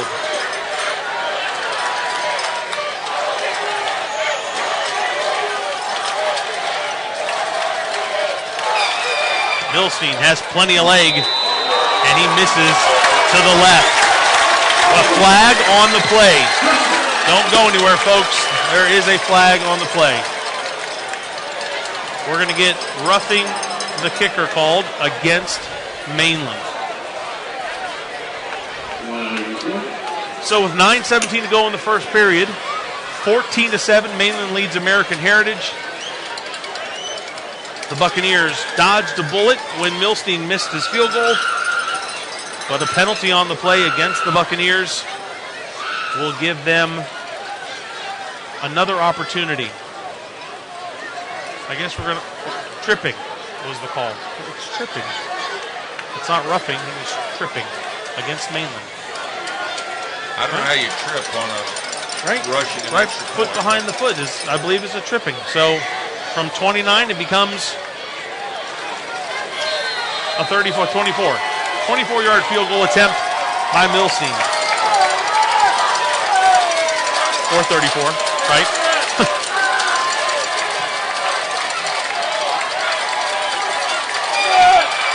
Everything's good about it, including, excluding the kick. There's a flag on the play, gentlemen, right at the line of scrimmage. Don't go anywhere. They hit the center. I would say that this is they hit the center. Do not go anywhere. Flag right in the middle. That's many times what we see on that call. Maybe it was against Mainland for propelling yourself. You can't jump on somebody. Could be. We're getting These guys will make something up, no doubt. Sorry. We have a holding call on a field goal attempt. Holding is the call against the Buccaneers. That's a trip and a hold on a defensive team on 2 successive field goal tries. On field goal attempts, no less. You can see it all. Okay. Well, eventually they'll be attempting a chip shot. I think they'll be attempting a first down play. Yeah. Holding is going to be worth 10 yards.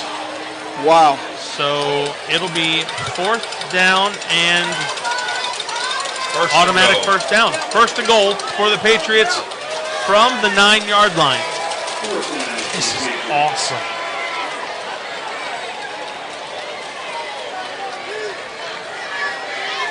Hi, Joey.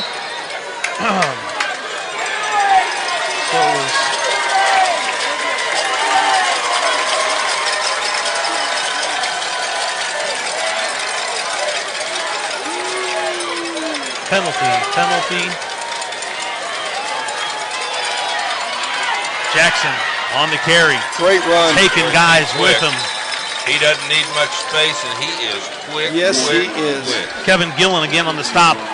It'll be 2nd and goal for the Patriots from the 5-yard line. Clock continues to roll just inside of 9 minutes.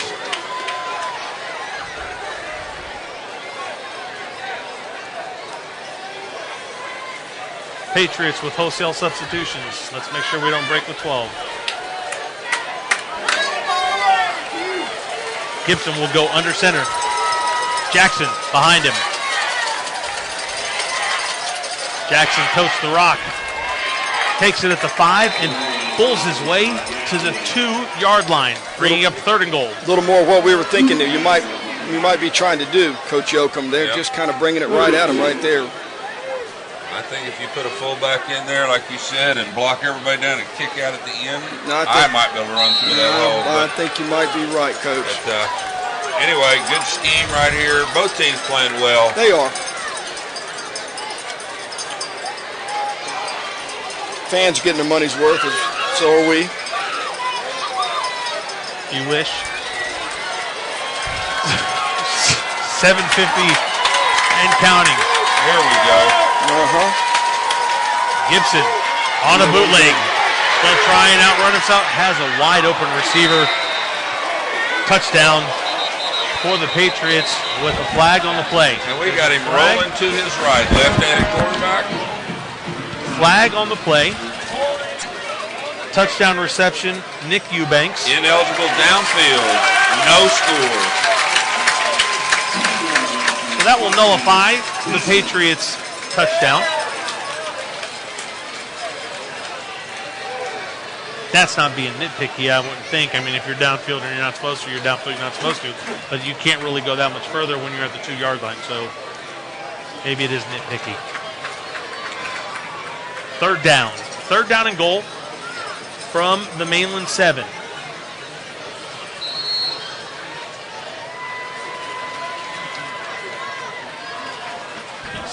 $7:38. I'm going to lose sight of the clock here shortly, gentlemen. Gibson, shotgun set with Jackson in the backfield. Gibson looks to his right, throws to his left. Jackson's wide open, catches the ball. There's a flag. He's going to be knocked out of bounds at the 1-yard line. We have a flag on the play.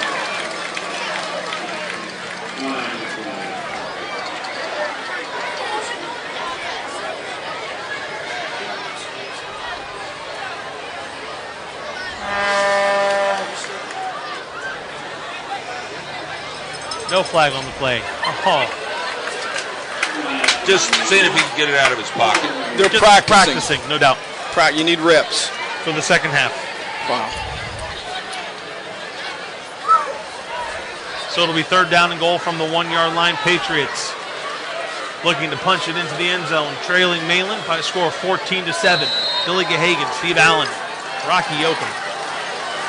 We'll see if they take a timeout and think this over here. They're going to have to do something.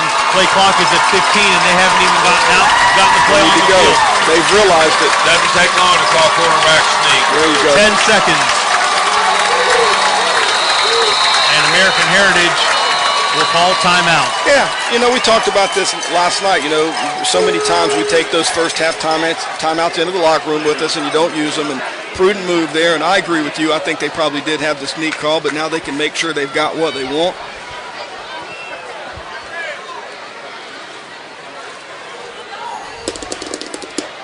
So we have 7 minutes and 31 seconds remaining in the first half. 14-7, Mainland leading American Heritage. As advertised, it's the number 6 team, the number 1 team in 6A against the number 2 team in 5A. As there's a timeout on the field, we will take one as well.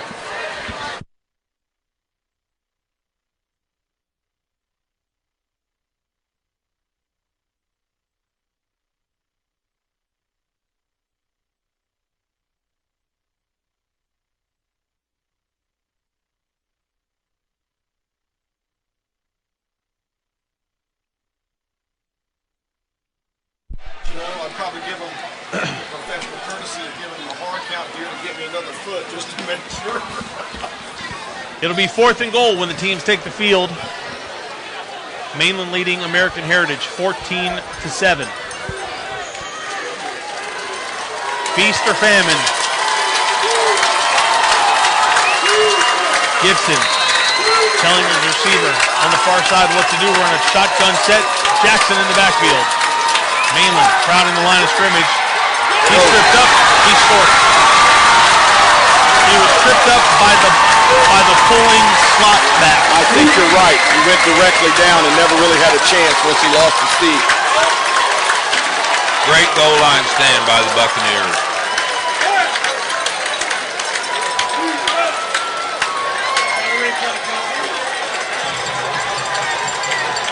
Taking a look at the play once again. Gibson just handed the ball. It was he tripped. Number 16, Marcus Brunson, kind of stoned that lead blocker and put him back in the hole. Big Nick Eubanks pulled to his left. Wasn't able to finish off his block, and Jackson was tripped up. So it's 1st and 10, Mainland.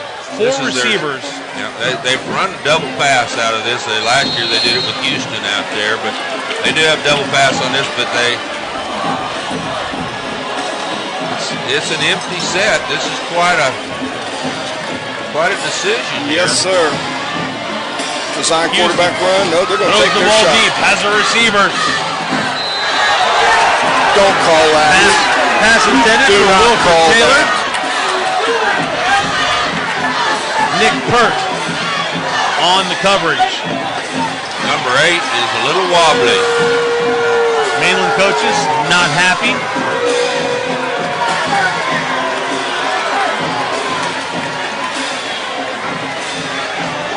Bradley Clement for American Heritage was signaling that they should throw a flag on Coach Wilson as he took out to the numbers, disputing that call. Nonetheless, it's 2nd down and 10 for the Buccaneers from their 1-yard line. It's amazing the innocuous ones that they call, and then the others that, like that was, it could have gone either way. I'm glad they didn't call it, but I really looked for them to call it. Oh my. Safety. Oh That's going to be a my. safety, folks. Yes, sir.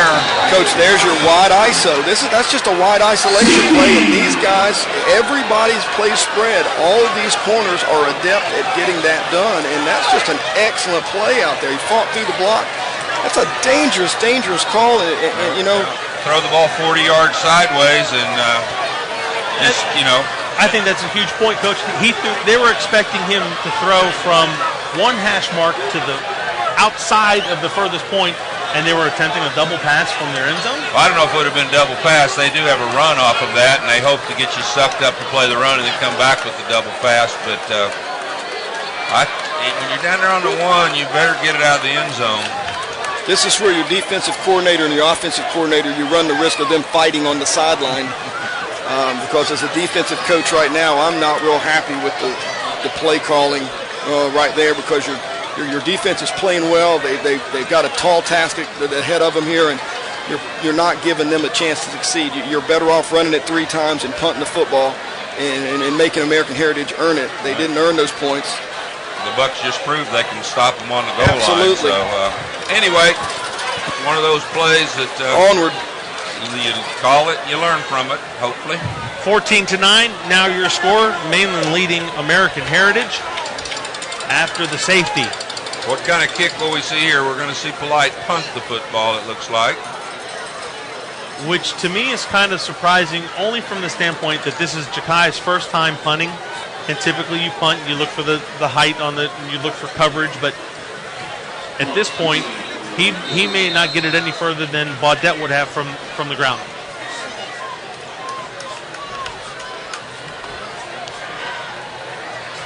Jakai gets an end-over-end kick.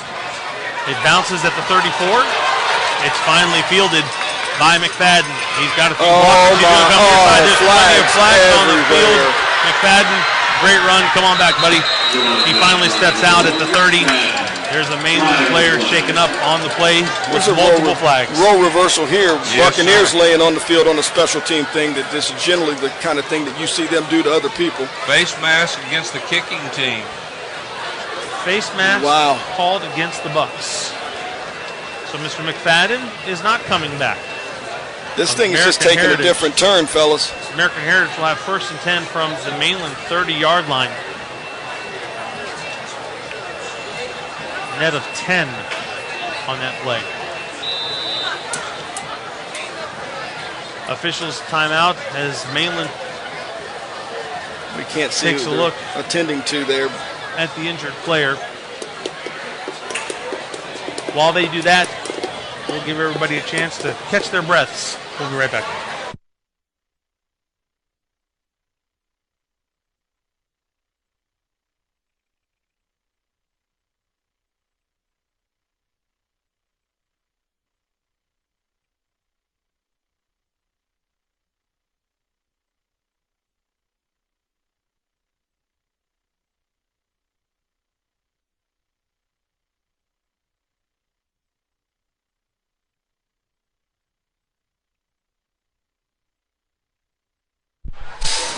Welcome back to Municipal Stadium. Mainland leads American Heritage 14-9. Tyree Bostic, the Buccaneer who was shaken up on the play, he gets up and walks off the field under his own power. I don't believe we'll see him again. Looks like we've got a collarbone injury there. So they'll add that a 15-yard face mask onto the end of the run, bring the ball down to the 15-yard line for the American Heritage team.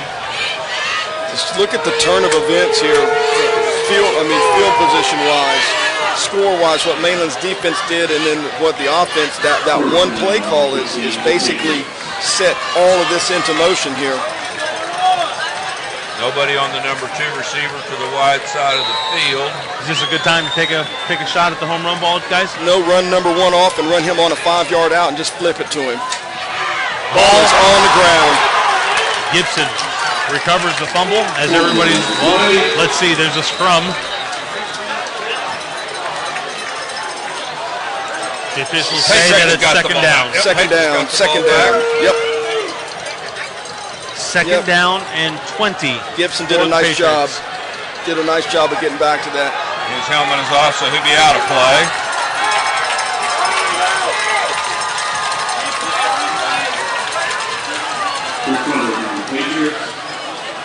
As Gibson goes to the bench, Coach Allen, he's used to being there, isn't he? You know, Coach, he's been there before. He served a half-game suspension, but I'm telling you right now, I just watched the replay. A Mainland player jerked his helmet off. And to me, that's just an absolute, first of all, it's a penalty. Secondly, he shouldn't have to be out of play if the other team takes his helmet off, in a scrum for the football. That's right. Jason Brown will come in, the 6'2", 180-pound sophomore. Possibly to hand the ball off to Mr. Jackson or to throw a pass. Under pressure. Eludes one tackler. Can't get away from the second. Kevin McCrary on the sack for the Buccaneers. There's a shoe on the field this time, gentlemen. Not a flag, but a shoe. Big play by McCrary there.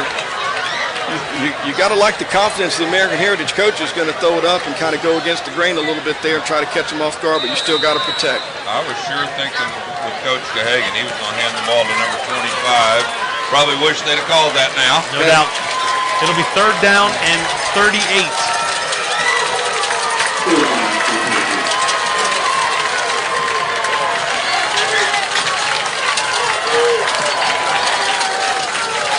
Gibson back into the game.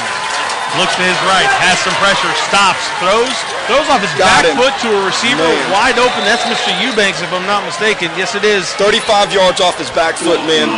35 yards off his back foot. I guess that would be why he would be the number 6 quarterback in the country. That is there's 5 guys ahead of him who don't throw off their back leg. I don't know what they do, but I tell you what, from what I've seen, they have to be pretty sporty. It's going to be 4th down and less than 5. We're not going to attempt a field goal. No, sir. We're going to keep the offense on the field. 4th down, and let's just call it 5 for argument's sake. Gibson. Well, there's no flag on the play, but there's definitely a timeout on the field. Travis Rowland did not like what he was seeing there. The Buccaneers call a timeout. Coach, it's not just the play. It's not just the players that are under duress in a big game like this. It's the coaching staff too.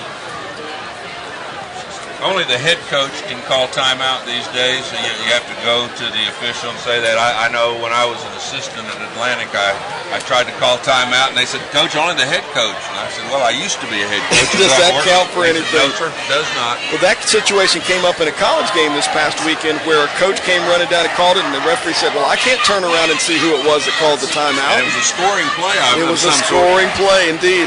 That happened in the Jets game. That's what it was. It was a pro game. That's exactly what it was. Happened in the Jets, and Ryan was going, I didn't call a timeout, and the coach said, I heard it. Right. And the OC was going, I'll be over here if you need me. He's trying to hide. Because they made the field goal? They missed the field goal. Either way, it didn't sit well with the Jets people because it was against them. 4th and 5 for the Patriots. Here come the Bucs. Here come the Bucs, and there go the Patriots for a 1st down. I was just about to say I would have attempted a field goal because there's probably going to be a flag somewhere. Well, I would have given him the professional courtesy on the 1-yard line, on the goal line stand, to try to draw him off and get another foot, so maybe my quarterback can just push 1 foot into the end zone, and I think it's a great call. So we have 1st and goal from inside the 5. We'll call it the 4-yard line. 1st and goal. From the 4 for the Patriots. I'm sorry, Coach. That's okay. The play clock is not running, and typically it is when Mainland plays. It has been all night. Well, they're going to mark it ready again. Coach Yoakum, Coach Duncan at D-Land used to have a call we would make on defense, ADO, attention to draw off sides, and we would be in a situation like that anytime it was 4th, 3rd, or whatever in less than 5. It'd be, ADO was being screamed from the sideline, just as a reminder to your kids, just in their mind, hey, just set in here, let's go on the ball. And it's just you put things in place to try to keep that from happening. This is a critical point in the game, and all these points are going to be contested, pretty toughly. All this action, and there's still 5 minutes remaining in the 1st half. American Heritage knocking on the door. It's 1st and goal. They trail the Buccaneers by a score of 14-9. I wasn't at last year's game, but just judging by the score, 6-0, we've already surpassed that. But I wonder if it was just as seesawy or as exciting as this game is today. I don't think you can, I don't know about exciting, but I've not seen a lot of 6-0 games that are exciting. Now, I've seen some well played, but as far as exciting, it's hard to be exciting at 6-0, I would think. But We don't have that tonight. So the teams will come back on the field following the officials' timeout. It'll be first and goal for the Patriots from the Mainland 4-yard line. Gibson in shotgun set. He'll have 3 receivers to his left. Taylor in the backfield.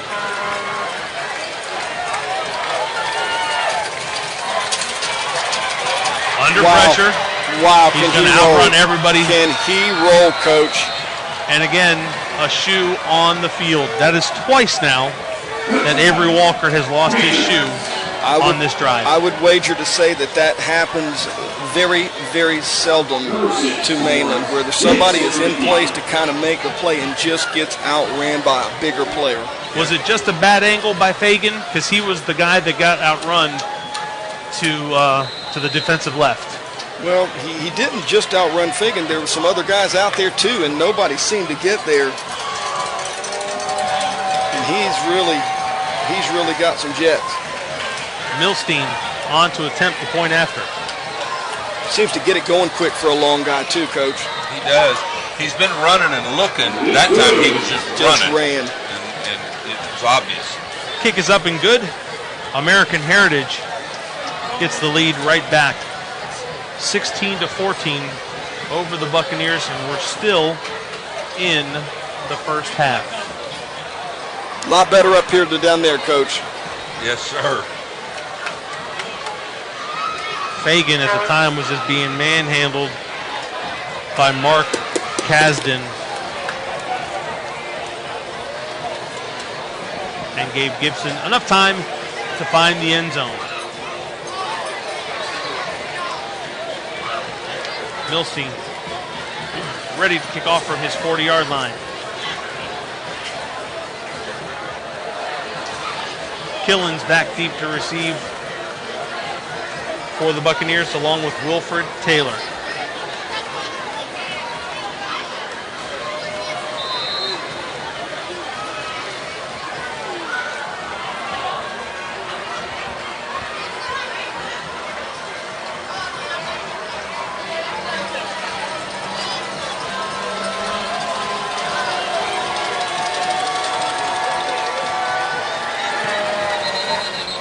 We have flags on the play, gentlemen. Offsides on the kicking team.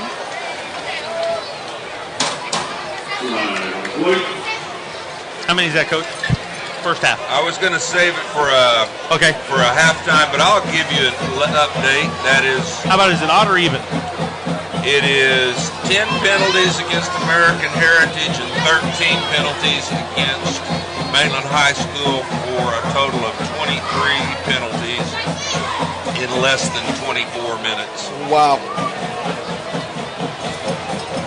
And we still have a second half of football to play. Awesome. So once again, Milstein will kick off, this time from his 35-yard line. Killens and Taylor are up now to their 10.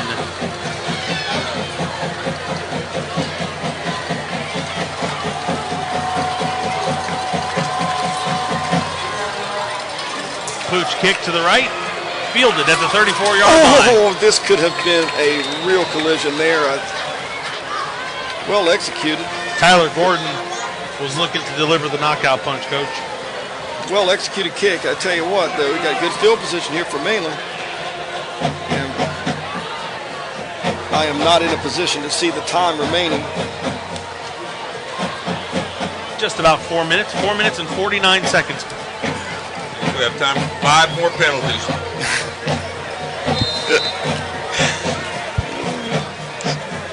Cynical.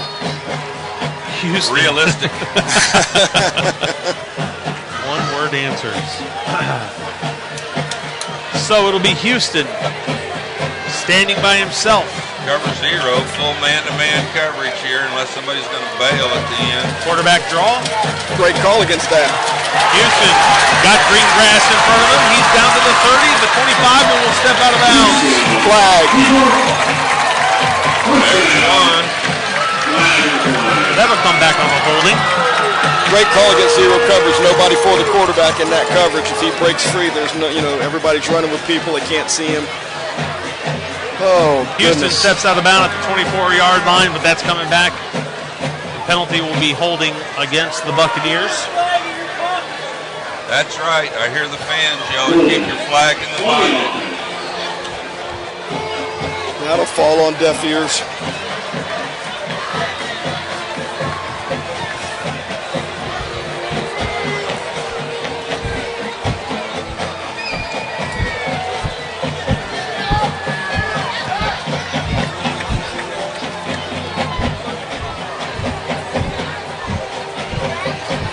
Penalty will move the Buccaneers back to their 29-yard line, where it will be first, and we'll call it 19. Empty set again for the Bucs. Zero again for the Patriots, it would appear. Oh, and we're going to have movement. False start. False start will be the call against the Bucs.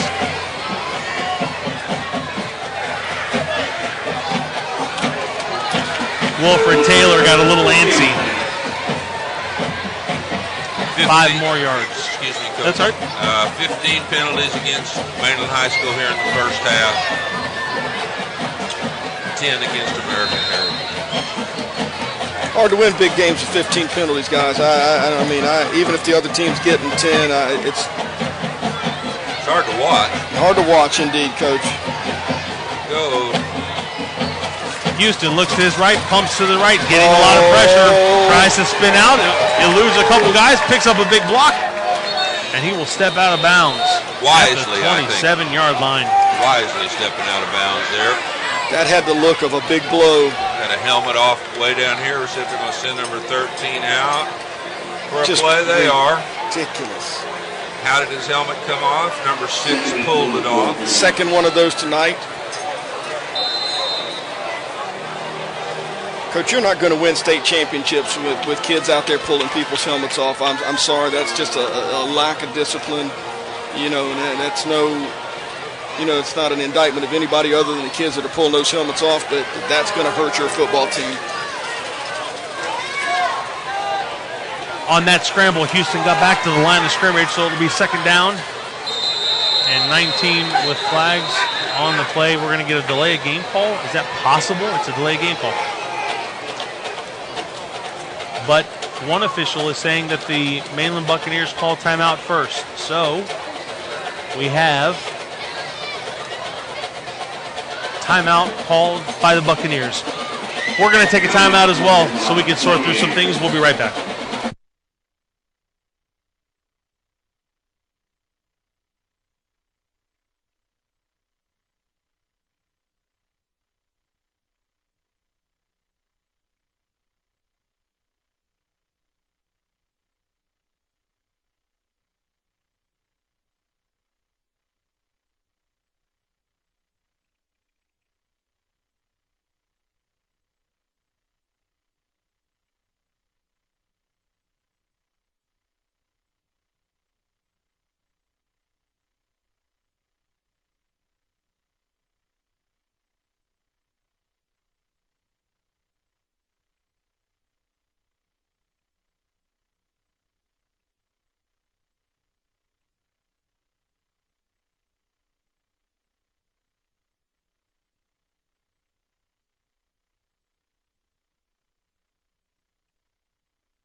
Going to start it.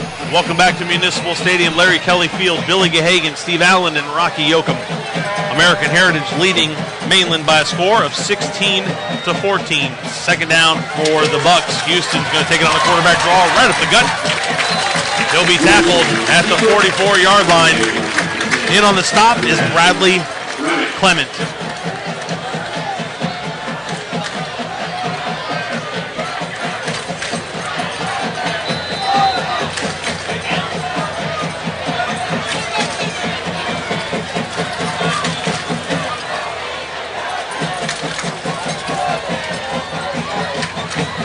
3:56 to go and counting.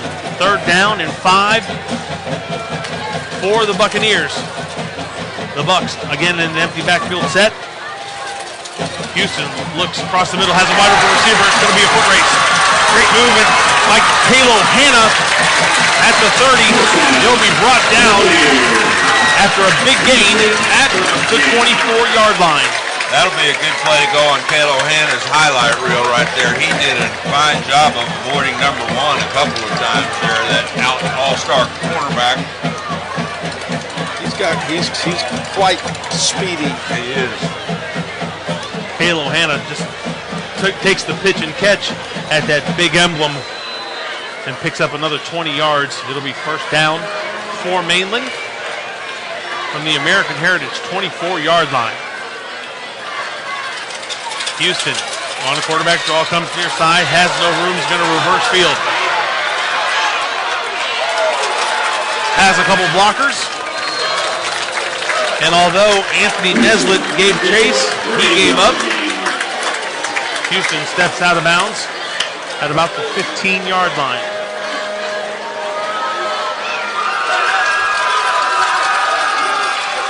I'll bet when Denzel Houston was a kid, a young kid, and they played tag, he was never in. He was never in his right.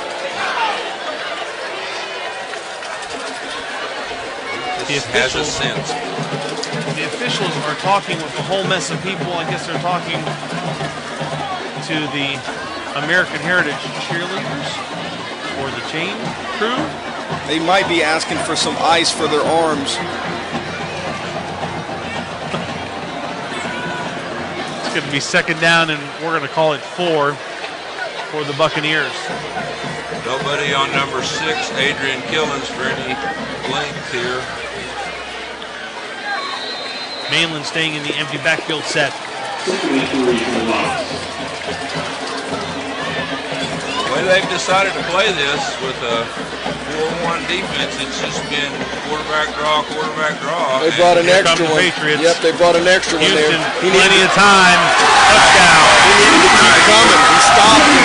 Touchdown. Kalo Hanna. Well deserved after picking up all those yards on a couple plays previous.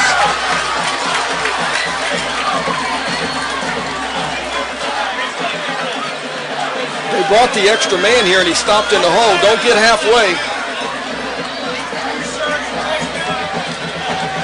They beat Deontay Fair. Baudette into attempt to point after. The kick is up, and it's good. Mainland regains the lead. It's now 21-16, the Buccaneers over the Patriots. Coach, minus the penalties, this would be an awesome game. See, they bring the extra, they bring the 6th defender, and he stops in the hole in no man's land. He needed to just keep coming. They had a good thing dialed up there.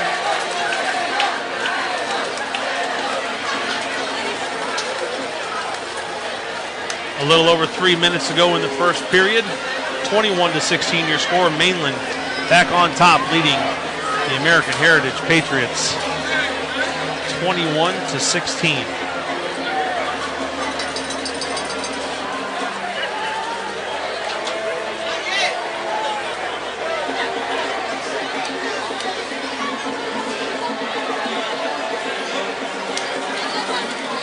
Maybe you didn't hear me the first time, guys. It's still the first half. Just want to throw that out there.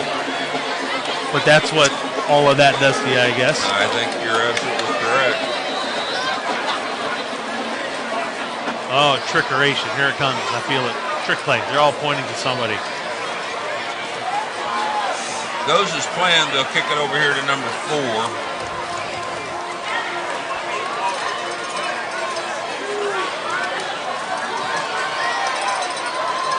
Pooch again to the near side. And once again, Narvis Poe.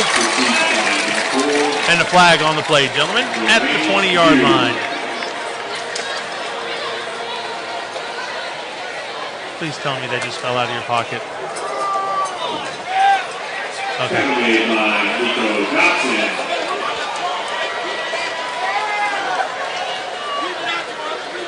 It'll be 1st and 10 Patriots from their 33-yard line. They trail the Mainland Buccaneers 21-16. Billy Gahagan, Steve Allen, and Rocky Yoakum from Municipal Stadium. Still looking for that breeze from last night, guys. Not going to find it.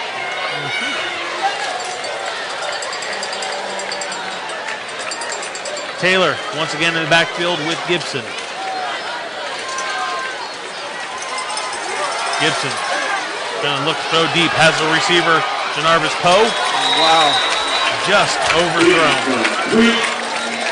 I'm surprised the safety on this side is staying on the hash. There's a single receiver running a go route, and the quarterback's really not looking anywhere but there, and he's just running down the hash there. They're kicking that coverage, Coach. They're trying to leave that number 3 a little bit uncovered, kind of just apexing that linebacker, and I think they're trying to get help to that side, almost like a half a rotation, not a full rotation, but a kind of a half a rotation. Fagan and Gregory were on the coverage. And Mainland switches up and brings Dotson over on the solo side. Gibson fakes the handoff, looks downfield, pumps again. He's going to scramble. No, he's going to throw off his back foot. He's throwing downfield to the big tight end. In and out of the hands again. Westbrook. A.J. Westbrook on the coverage, I believe. Well, that ball's in the air that long, you're just going to have some bodies get there. But I'll tell you this, American Heritage is not afraid to throw the football down the field. I think they say, let's throw it up and let our receivers make a play, and they've made some tonight. Right. But, guys, he's throwing that time to a 6'6", 205-pound tight end. And I think he's bigger than 205. He's a big kid. They're 3rd and 10, American Heritage. From their 33-yard line. Buccaneers pressuring Gibson. Gibson's going to roll to his right. He's probably going to keep it. Throws last second. Ill-advised pass. It's intercepted by Cyrus Fagan. Fagan down the sideline. And he will get tackled out of bounds at the 39-yard line. Rolling right, throwing left. That's a dangerous throw, and he's made some tonight. And late and across the and Mainland's making him pay now. That's a big play. I thought for sure he was going to just tuck it and take it. And you would think that of a guy that's ranked as high as he is in the country and get as many offers as he does. Right. But he's still a kid, right, Coach Yoakum? He is still a kid. 1st and 10 Mainland from the American Heritage 40-yard line. Quarterback draw, maybe?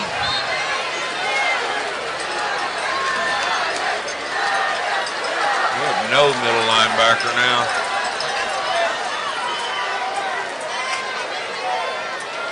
The Patriots in a press coverage. I think they're going to drop the end out of here and maybe go with that 2-man rush, maybe 3 here. Nope, they're bringing on 4. Quarterback draw, Coach Yoakum, you were correct. Houston bounces off some tacklers, stays on his feet, and goes out of bounds after a gain of almost 10, and takes the ball down to the 31-yard line. Need to coach up those guys running the down markers over there and let them lay down when somebody's coming out of bounds. Yes, sir. They'll figure it out. It only takes one time. It'll be 2nd and 1. Mainland stays empty backfield.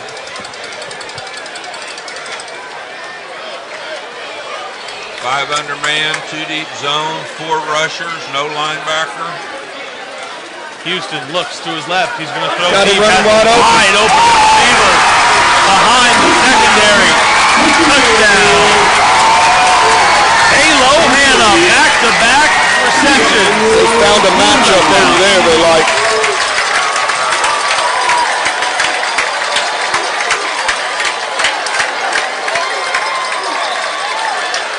Halo Hanna has awakened.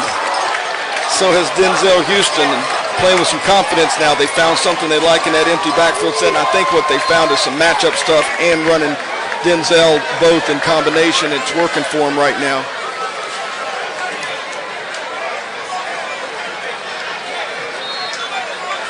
Audette's point after is good.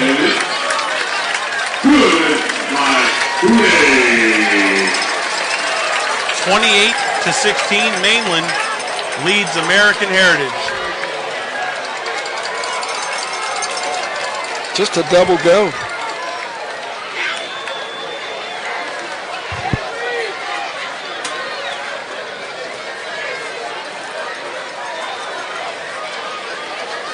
And it looks like in that set there, they've moved a linebacker out there. He's listed as 225 on the roster.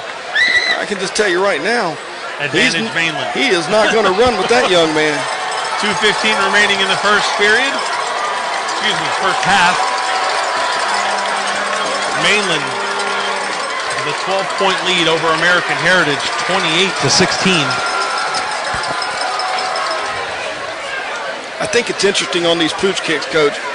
It just shows you the confidence level that the skill kids from American Heritage have.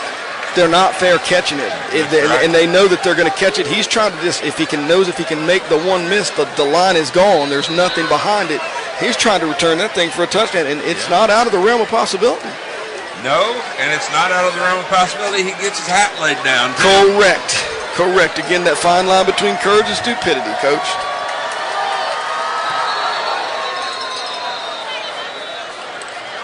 Flags on the play. Flag being thrown. Offsides called against the Buccaneers.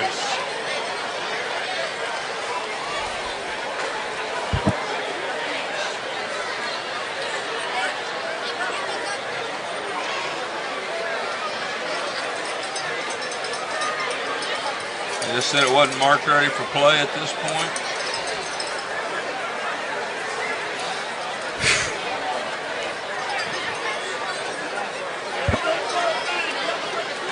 I'm not sure I've ever been involved in any way, player, coach, or otherwise, as in a 2-hour half. And we are approaching that at this time. We sure are, and then, you know, the kids are playing fast and hard. It is going to be a penalty against the Buccaneers. Their 16th penalty of the first half.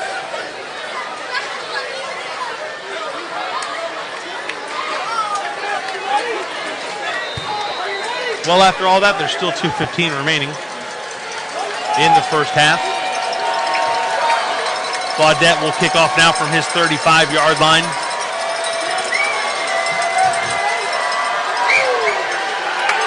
Driving kick, fielded at the 7-yard line. There goes Dante Fair.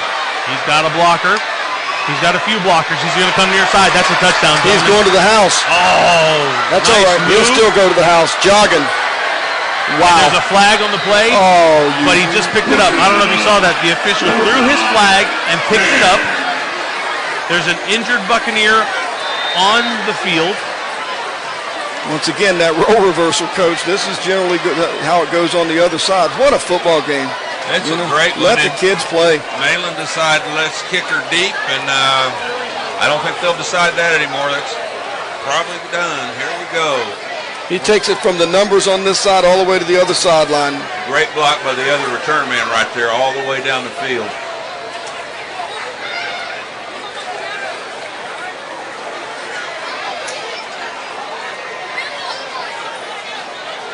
Wow. Injured Buck on the play. We'll be right back.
Welcome back to Municipal Stadium. Billy Gahagan, Steve Allen, Rocky Yoakum. Mainland leads by a score of 28-22. Point after is pending. Guys, I don't know if you noticed who came off the field. The injured player was the kicker, Peter Paudette. Injured on the play was the kicker.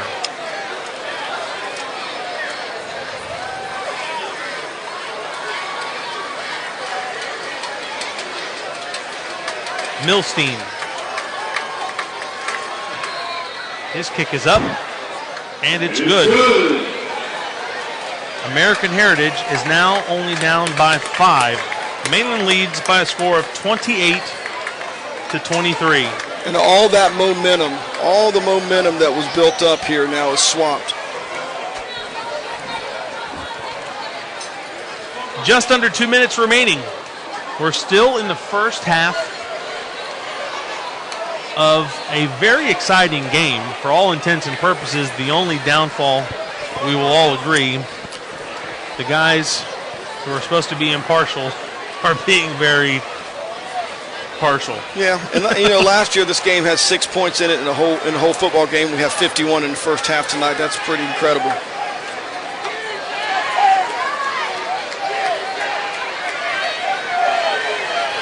Again, 28-23 your score. Mainland leading American Heritage.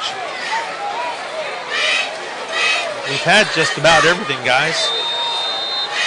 Kickoff returns for touchdowns. Safety. Long plays, safeties. Multiple penalties. We've had a scoop and score. Injuries.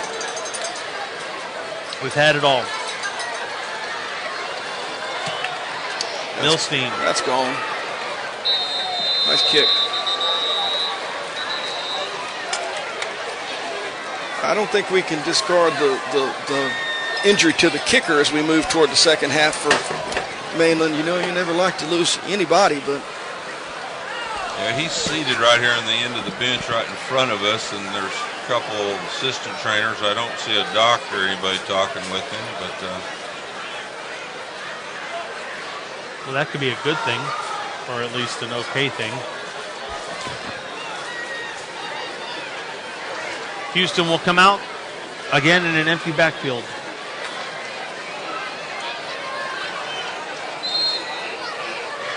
Mainland 5 wide.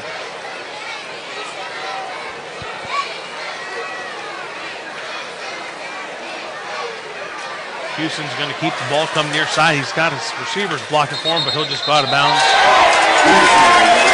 He'll go out of bounds at the 25-yard line. Flag hit out of bounds, I would say. Play.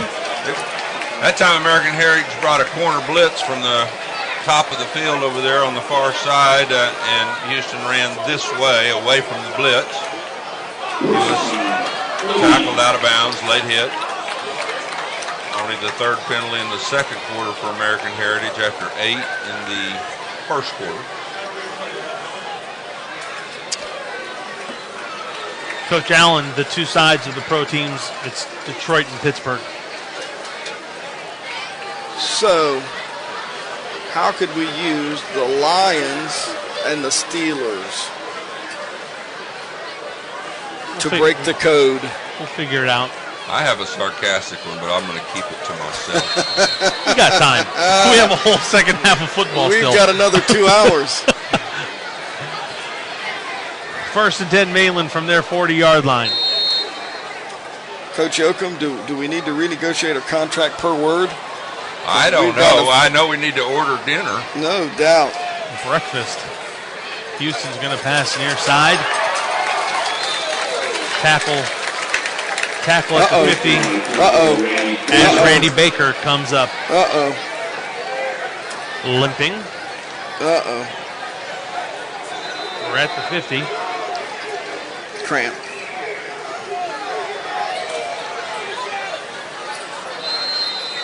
We're not going to measure for first down, so it'll be second down and short for the Buccaneers.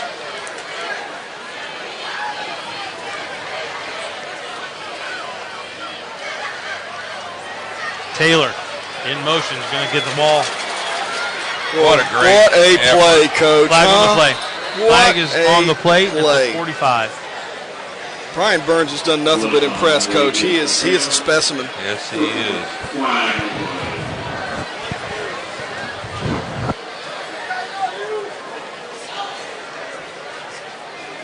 Probably a holding against Mainland, but I wouldn't venture to guess. I guess I did venture to guess. You did.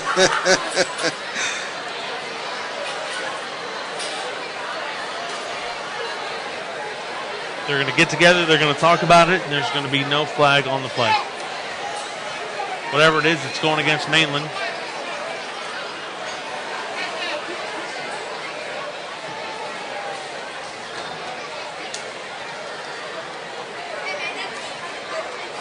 Holding. It'll be 2nd and 8 following the holding penalty against the Buccaneers. 10th penalty of the quarter for Mainland. Wow.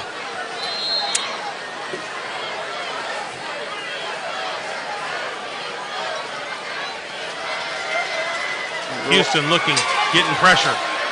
Going to run around, find an open receiver, and he'll step out of bounds. Great job by Zach Thomason there, falling back underneath after containing pass rush. Kalo Hanna on the reception for the Buccaneers.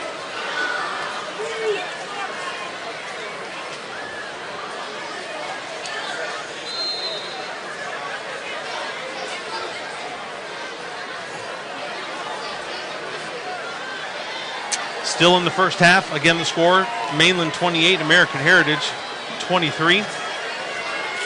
It seems impossible that we're still in the first half.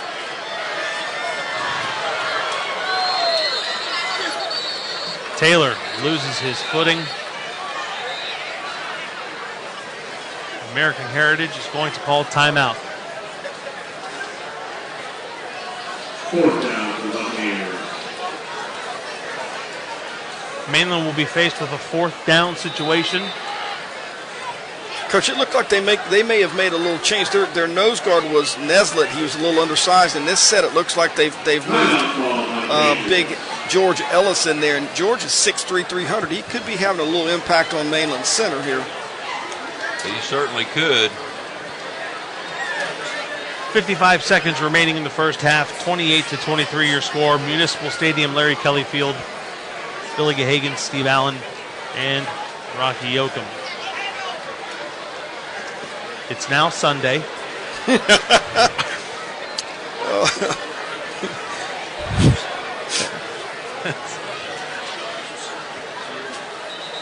guess things could be worse. We could have his hair. Good point. He's in my class. Good kid. He's got hair. Yeah, correct. The three of us have a set of hair. Between us? Oh. We have hair enough for a person between the three of us. Oh, do we count chest or do we get other? I mean, you know. It'll be 4th down for the Buccaneers, Coach. Moving along. They're going to punt the ball away. Oh, we got a little swinging gate look here. Mm-hmm. Kai Polite standing at his 29. We better hope the gate doesn't. There we It go. is fake, and they're going to run it that way, and they're Kevin not McCrary going is to gonna get get there. stopped. It's going to go nowhere. Wow. Coach Yoakum.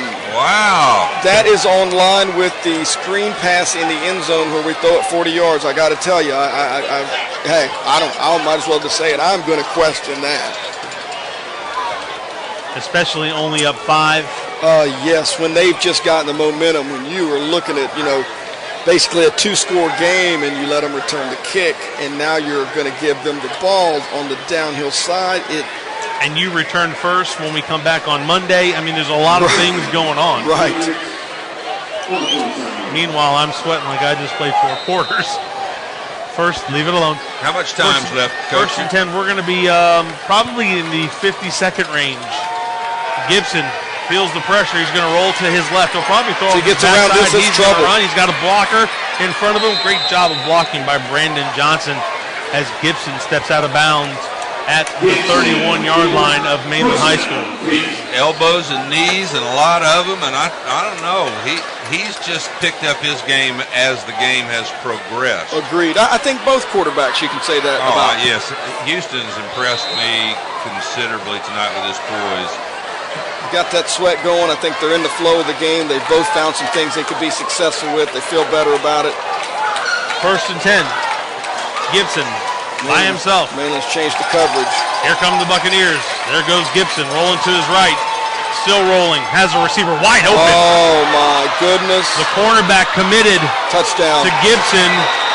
Gibson finds a wide open receiver. Did he come off the sideline, or was he just open? Blair Barrow. Well, Coach, they've changed their coverage, and what's been happening on the escape is that outside linebacker's kind of been apexing, and they put that guy in coverage, put the guy on the edge, and once he got to the edge, there's nobody there. Gibson rolls to his right. Oh. That corner did commit. I mean, he was... Blair Barrow. Great job opening up and finishing the run. Best punt with less than a minute to go. With 4 minutes to go, it looked like it was just going to be Mainland's just going to run off with it, and the momentum has just shifted completely. Milstein's kick is up and good. And with that point after, Mainland is now down 30-28 to American Heritage. Coach Gahagan, we've been joined in the box by a legend. First one to give him that, brother. First one to give him that. 28 seconds remaining in this first half of football.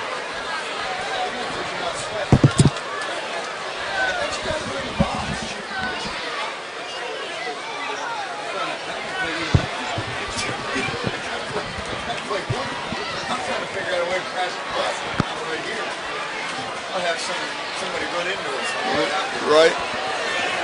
Okay. Boy, this thing has completely changed, Coach. It has, and at halftime, we will be joined by SEABREEZE head coach Mark Beach, who played last night. He coached last night. His players played. He played. He played. Trust me. He played. Mainland's anticipating the onside kick. That should have been done moons ago. Coach, we're going to drop it down here on about the 10-yard line, just inside the numbers, and let that thing screw around on the ground a little bit. It's what we'd be trying to do right now.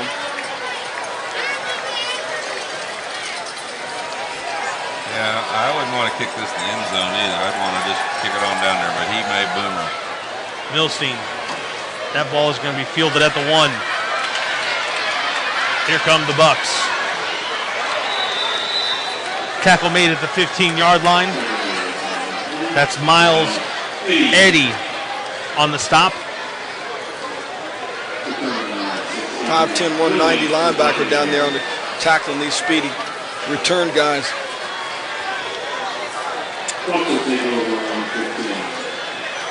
Mainland will have the ball on their 15-yard line with 23 seconds to go, trailing American Heritage by a score of 30-28.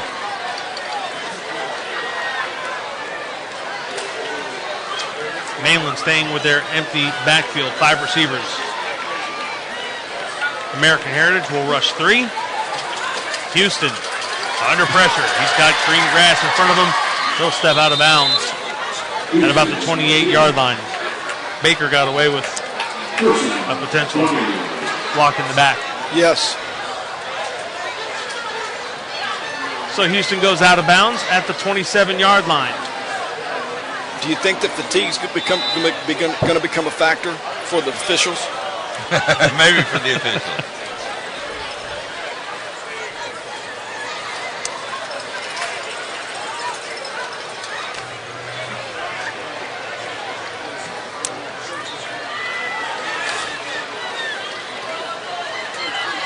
Taylor in motion. They're going to run a reverse. Kalo Hanna will wisely go out of bounds. Chased out of bounds by Jarrett Alfaro and Andre Jumper. Coach, I believe you almost defeat the purpose running a double reverse against a team that's so speedy. Right, you want them to go one way and then flow back against them. But Yep, I agreed.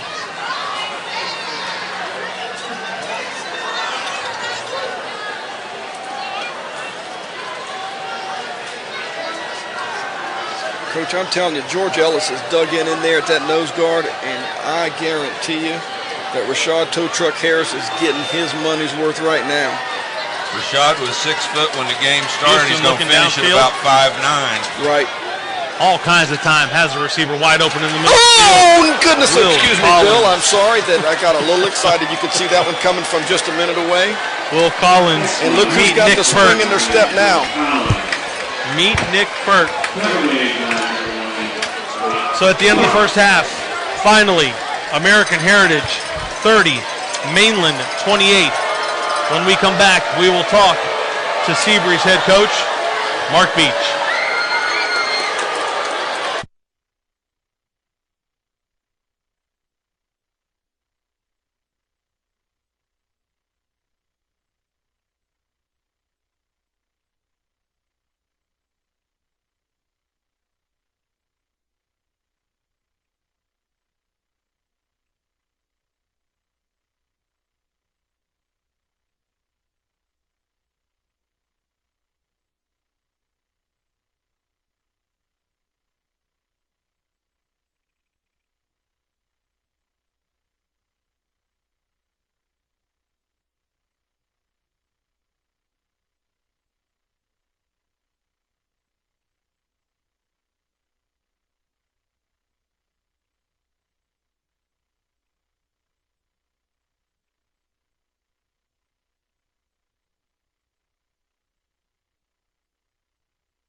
Welcome back to Municipal Stadium. Larry Kelly Field, Billy Gahagan, Steve Allen, and Rocky Yoakum.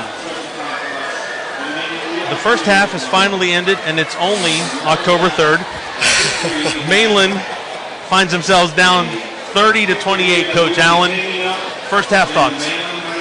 Well, it was a great half football-wise. The penalty thing is just incredible. The amount of time it's hard that it's taken to play this half it's hard not to make note of. The 58 points, over 30 penalties. It's been a little sloppy at times, but the athleticism is obvious, and it's awesome to watch.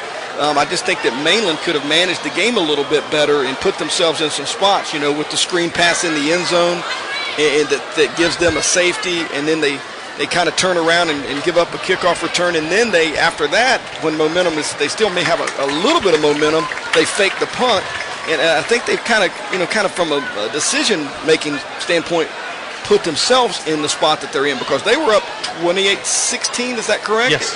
And it looked good. Momentum was with them, and everything's going their way. Their kids, you could see their sideline. They had some step in their stride, and everybody felt good. And when this thing ended, when that half ended, the white bunch on the other side, they came spry off the sideline. They were, on their toes, feeling good, and the other bunch just kind of meandered off. So I think we had a big change. I'll be interested to see how the second half starts and what impact that has. No doubt. Coach Yoakum, we've seen a little bit of everything in this game.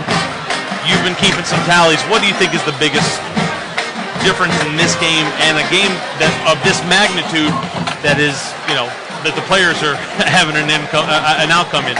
Well, it's just disappointing to see all the penalties. Some of them are certainly deserved, but Mainland High School has 18 penalties in 24 minutes of football, and American Heritage had 8 penalties in the first half. First quarter, they cut it down to 3. To me, the difference in the ball game is the kicking game. The kickoff return for the touchdown and the attempted fake punt just before half. That's 14 points right there for the Patriots that they probably shouldn't have had, but they've made some nice plays. We are joined by SEABREEZE head coach Mark Beach. Coach Beach, you've been here the whole game. What are your thoughts on the first half? You guys hit it on the head with the penalties, and both teams have so much speed and big play potential and you're seeing that. Mainland hit them with some big plays. Denzel's using his legs, and there's great speed. There's as much speed out here tonight as there will be tomorrow when Bethune-Cookman and FIT take the field. Last year the game was 6-0 in favor of American Heritage. It's already 30-28. Were you at last year's game? I didn't drive to Plantation. You didn't? No, sir. Oh, I'm surprised. You like to go and support as many teams as you can. Well, last night you guys were here. Bartram Trail. You played them to a 49-36 game, I believe. The year before you had the horses. Josh Stevens, Charles Nelson. We talked about it yesterday. What's been the difference in this team that you're with? Because you're at 1-4, 1-0 in the district, though. What's been the difference this year in this squad versus teams of the past? We're hurting ourselves with penalties and whatever mistakes that come back to bite us, and you can't do that. Versus the land, we had the ball twice inside the 5 and didn't capitalize. Had the ball on the ground inside the 5 last night, had to settle for a field goal, had a couple penalties that cost us some field position, and gave up a blocked punt, which we try to pride ourselves on our special teams. But these kids are working extremely hard. We're just not getting the bounces and not creating our own bounces. So we're still looking ahead. We got Cocoa coming up in 2 weeks, and then we're in the district play for 3 straight games, and those are the ones that we got to win to get in the playoffs. And who knows? We beat Bartram last year. They were 0-5 and made a run, and I keep leaning on that because there's an opportunity for us. How big is the loss of Jeremiah Wilson? His leadership. He's a great leader. He's got a ton of experience. He played as a sophomore and a junior, and he's a competitor. And he's rehabbing, and we'll see what happens. You and Coach Sutherland are pretty good friends, I would have to guess. we talked. It was kind of tongue in cheek today, but you have to be happy for Coach Sutherland. He won his 100th game. Unfortunately, it was against you. You know, you guys are. I'm sure there was a little bit of back and forth. You know, he's a great guy and role model for his team. He's had he's been there 15 years. He started the program, and he's a great guy and deserves every bit of that. Do I like giving him the 100th win? No, but he deserves it. He's worked extremely hard to get there, and someday, hopefully, I can get there. Well, Coach Gahagan, I think Coach Beach is being a little modest. I don't think he's very far away. Coach Beach, can I ask Coach Beach a question? Absolutely. Coach Beach, tell me your thinking on scheduling Coco for homecoming. Well, before that, how about this one? How glad are you that the bye week is here before you have to play Coco for homecoming? Well, I make the schedule. I don't make the homecoming schedule. That's up to the activities director. She doesn't really care who we play because it doesn't. She just worried about a venue. Doesn't go on her record. It doesn't go on her record. But it is what it is. Coco actually gets to come to Daytona for 2 homecomings. Us in Atlanta. So Johnny's going to be really happy about that. You're listening to Mainland and American Heritage. The Patriots lead the Buccaneers by a score of 30-28. We're at halftime. Billy Gahagan, Steve Allen, Rocky Yoakum. We're joined by SEABREEZE head coach Mark Beach. Coach, you're sitting at 1-0 in the district. It was a big win against New Smyrna Beach. For all intents and purposes, we know that everybody's really playing for second place. Are you worried with 2 games left in the district? Well, you can't overlook anybody. And we're sitting at 1-4. We're sitting at 1-4. We're not going to overlook anybody. I mean, we got to play Coco and then get ready for Deltona, which is a game we've got to win, and Pine Ridge, which we've got coaches at tonight. And then, if it happens and we get to play Mainland for the district title, then so be it. We're going to give them their best shot. But we got to take care of what we got to take care of first. We got to beat Deltona and beat Pine Ridge. Well, you know how close the fraternity of coaches is. We all like having a good time with each other, and we know it's a rough year for you, but we're all pulling for you and the SANDCRABS. I appreciate it. Any trick plays or any plays you want to give me, I'm open for suggestions. Get an analyst job. I'm undefeated up here, and it's much less stressful, I got to tell you. I did go to a golf match the other day with Coach Bailey. It's pretty easy riding around asking if they want crackers and Gatorade. Absolutely. And he didn't look like he was too stressed.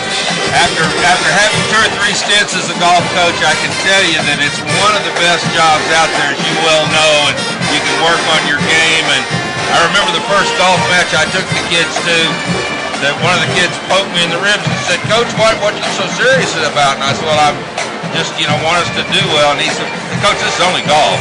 So, anyway, Matt Avery here tonight, great golfer from Mainland High School, and there'll be plenty of time for golf after we get these playoffs done. That's right. Well, hopefully we can put it together, find some things that work, get our chances, and get in the playoffs. And you never know. The year that we went to the semis, we ended the year 5-5. So, me too. Coach Allen, I think, running clock this one year, that year. And we got it together and found a way. So that's what our goal is. Well, like I said before, Coach, we're all pulling for you. Thanks for joining us. Enjoy the rest of the game. Maybe we'll be done before everyone has to go back to school on Tuesday. Again, end of the first half, American Heritage leads Mainland by a score of 30-28. We'll be back.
Test. You guys hear me?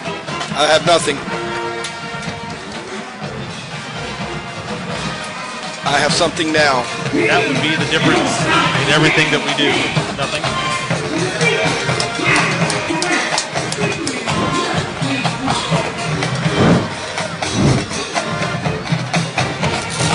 Test. That's better. How's that? That's better.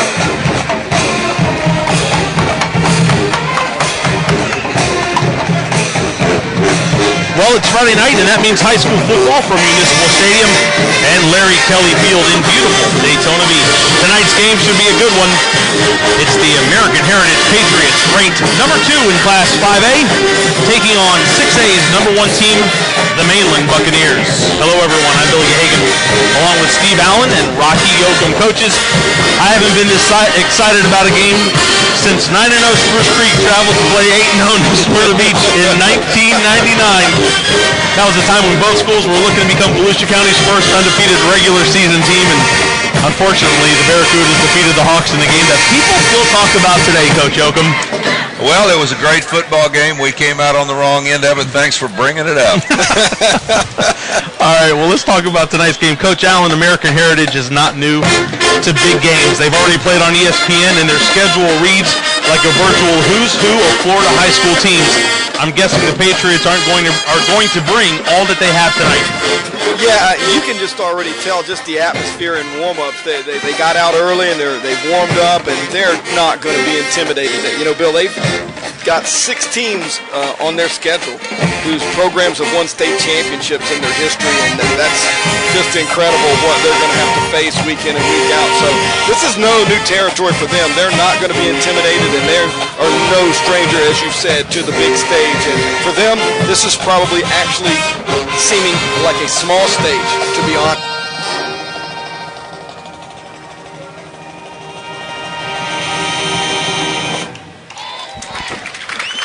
That was the marching band from Mainland High School playing this evening's national anthem. Coach Yoakum, as I was saying, Mainland has been so dominant over the years. As we all know, they, like American Heritage, don't shy away from anyone. Ironically, they've scored 199 points this year, only giving up 9, but I'm sure we can expect the Bucs to give up a few more points tonight, or is that probably not going to happen? Well, you never know. This is the kind of game everybody would love to watch and be a part of. There's probably more Division I players on this field tonight than there are in just about any game around the state, I would guess. I would say there's anywhere between 12 and 15 Division I players going to play tonight, which is great fun. Defense from Mainland has been awesome for years. They've given up 9 points this year, as you said, and scored about 50 points a game. It'll be interesting to see how their linebackers play tonight. I know their D-line is going to be outstanding, and their secondary has some great speed in it. Linebackers are both new this year, and this will probably be their first real test for the season. So we look for Mainland's defense to hold up and be a strong defense. Maybe we'll see Mainland on the punt team instead of the punt return team all the time tonight. But excitement, as a coach, you couldn't wish for a better thing than to be a part of a football game like tonight. Well, as you both alluded to, both of these teams have a plethora of talent. Coach Allen, the Patriots, everyone knows about the Gibsons and the McFaddens and who's ranked where, and nationally ranked for that matter. But Right. my understanding is that there are a few other guys, some of the unsung heroes as well. Yeah, you know, in talking to their staff, you know, before the game, we always try to find out about some of the guys that everybody doesn't know about, and guys like Nick Pert, number 9, he's a DB and runs 4.4. They're real high on him, and they just are trying to get him some looks. Andre Jumper, 6'1" defensive end who's 240 pounds, is another one of those guys. Anthony Neslett, 6'2", 275, and he is also a defensive lineman. Offensive line-wise, Keith Seymour, Noah Bringus, TJ Slayton. These guys they have the look of a college team, and they are not hurting for skill or size. You know, as I look at this roster, I see 10-plus guys who are 250 pounds or bigger, and that's pretty formidable at any level in high school. Sure. And Coach Yoakum, Mainland, they're not going to be shy on talent by any stretch.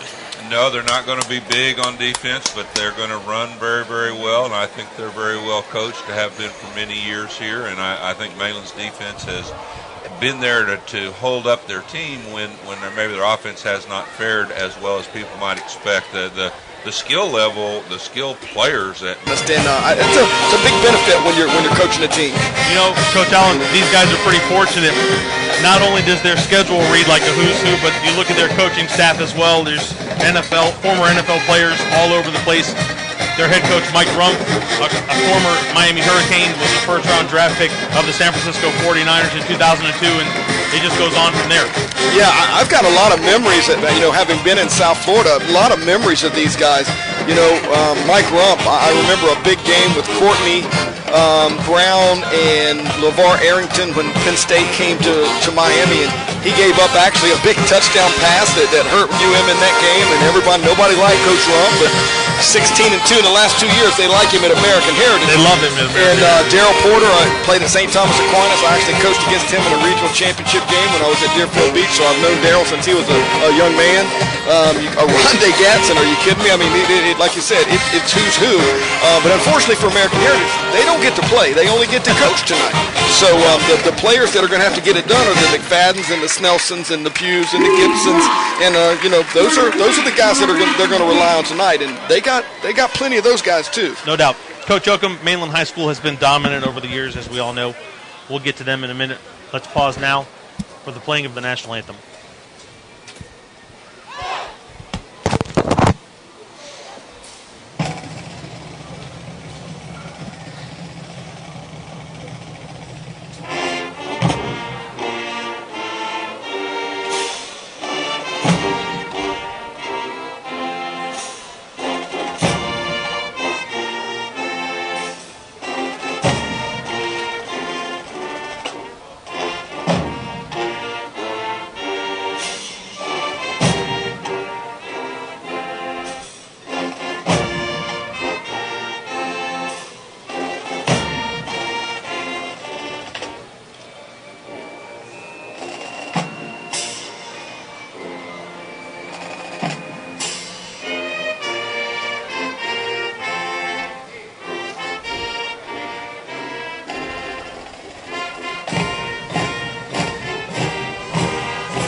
Get it done. Coach Allen, you have an update with the Matanzas at Titusville game. Yeah, they've called that game. I think Bob Nacella, the athletic director up there, has called that game because he felt like they had a safety issue. And the states come back, and they're going to make them play that game on Monday, which that puts Matanzas in a bad spot, because now they're going to have to turn around and play a district game on 4 days or really 3 days work.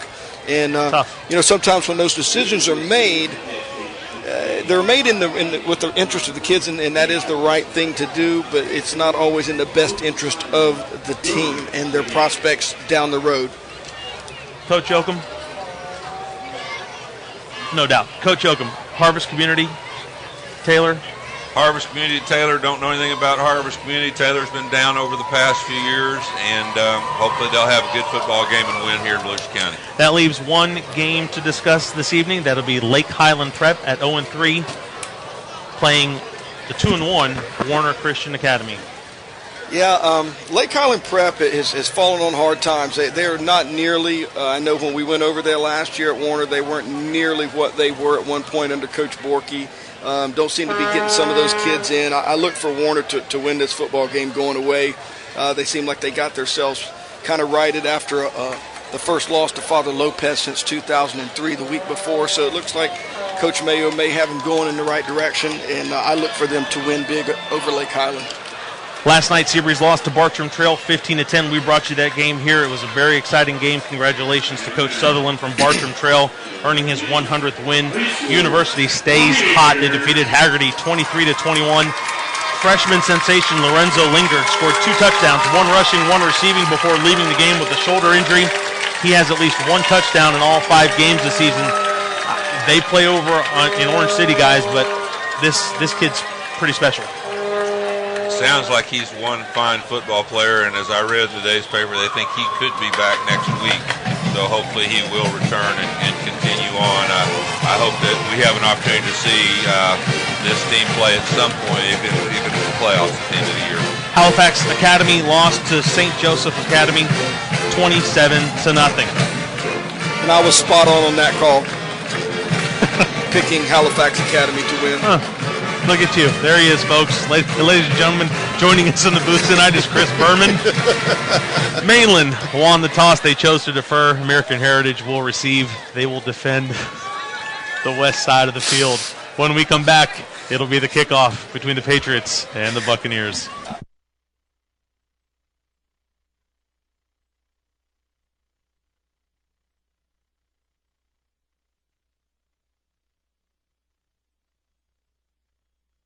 Mainland High School are young kids. Denzel Houston, the quarterback's a sophomore. Adrian Killens, running back, sophomore. The leading receiver in the area is a junior.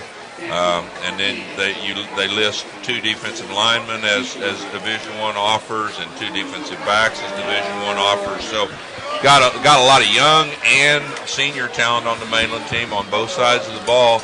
As good as the talent is, I still think it'll come down to 2 things: the kicking game and those turnovers. So we'll see how those things play out tonight. Hopefully it won't come down to the officiating.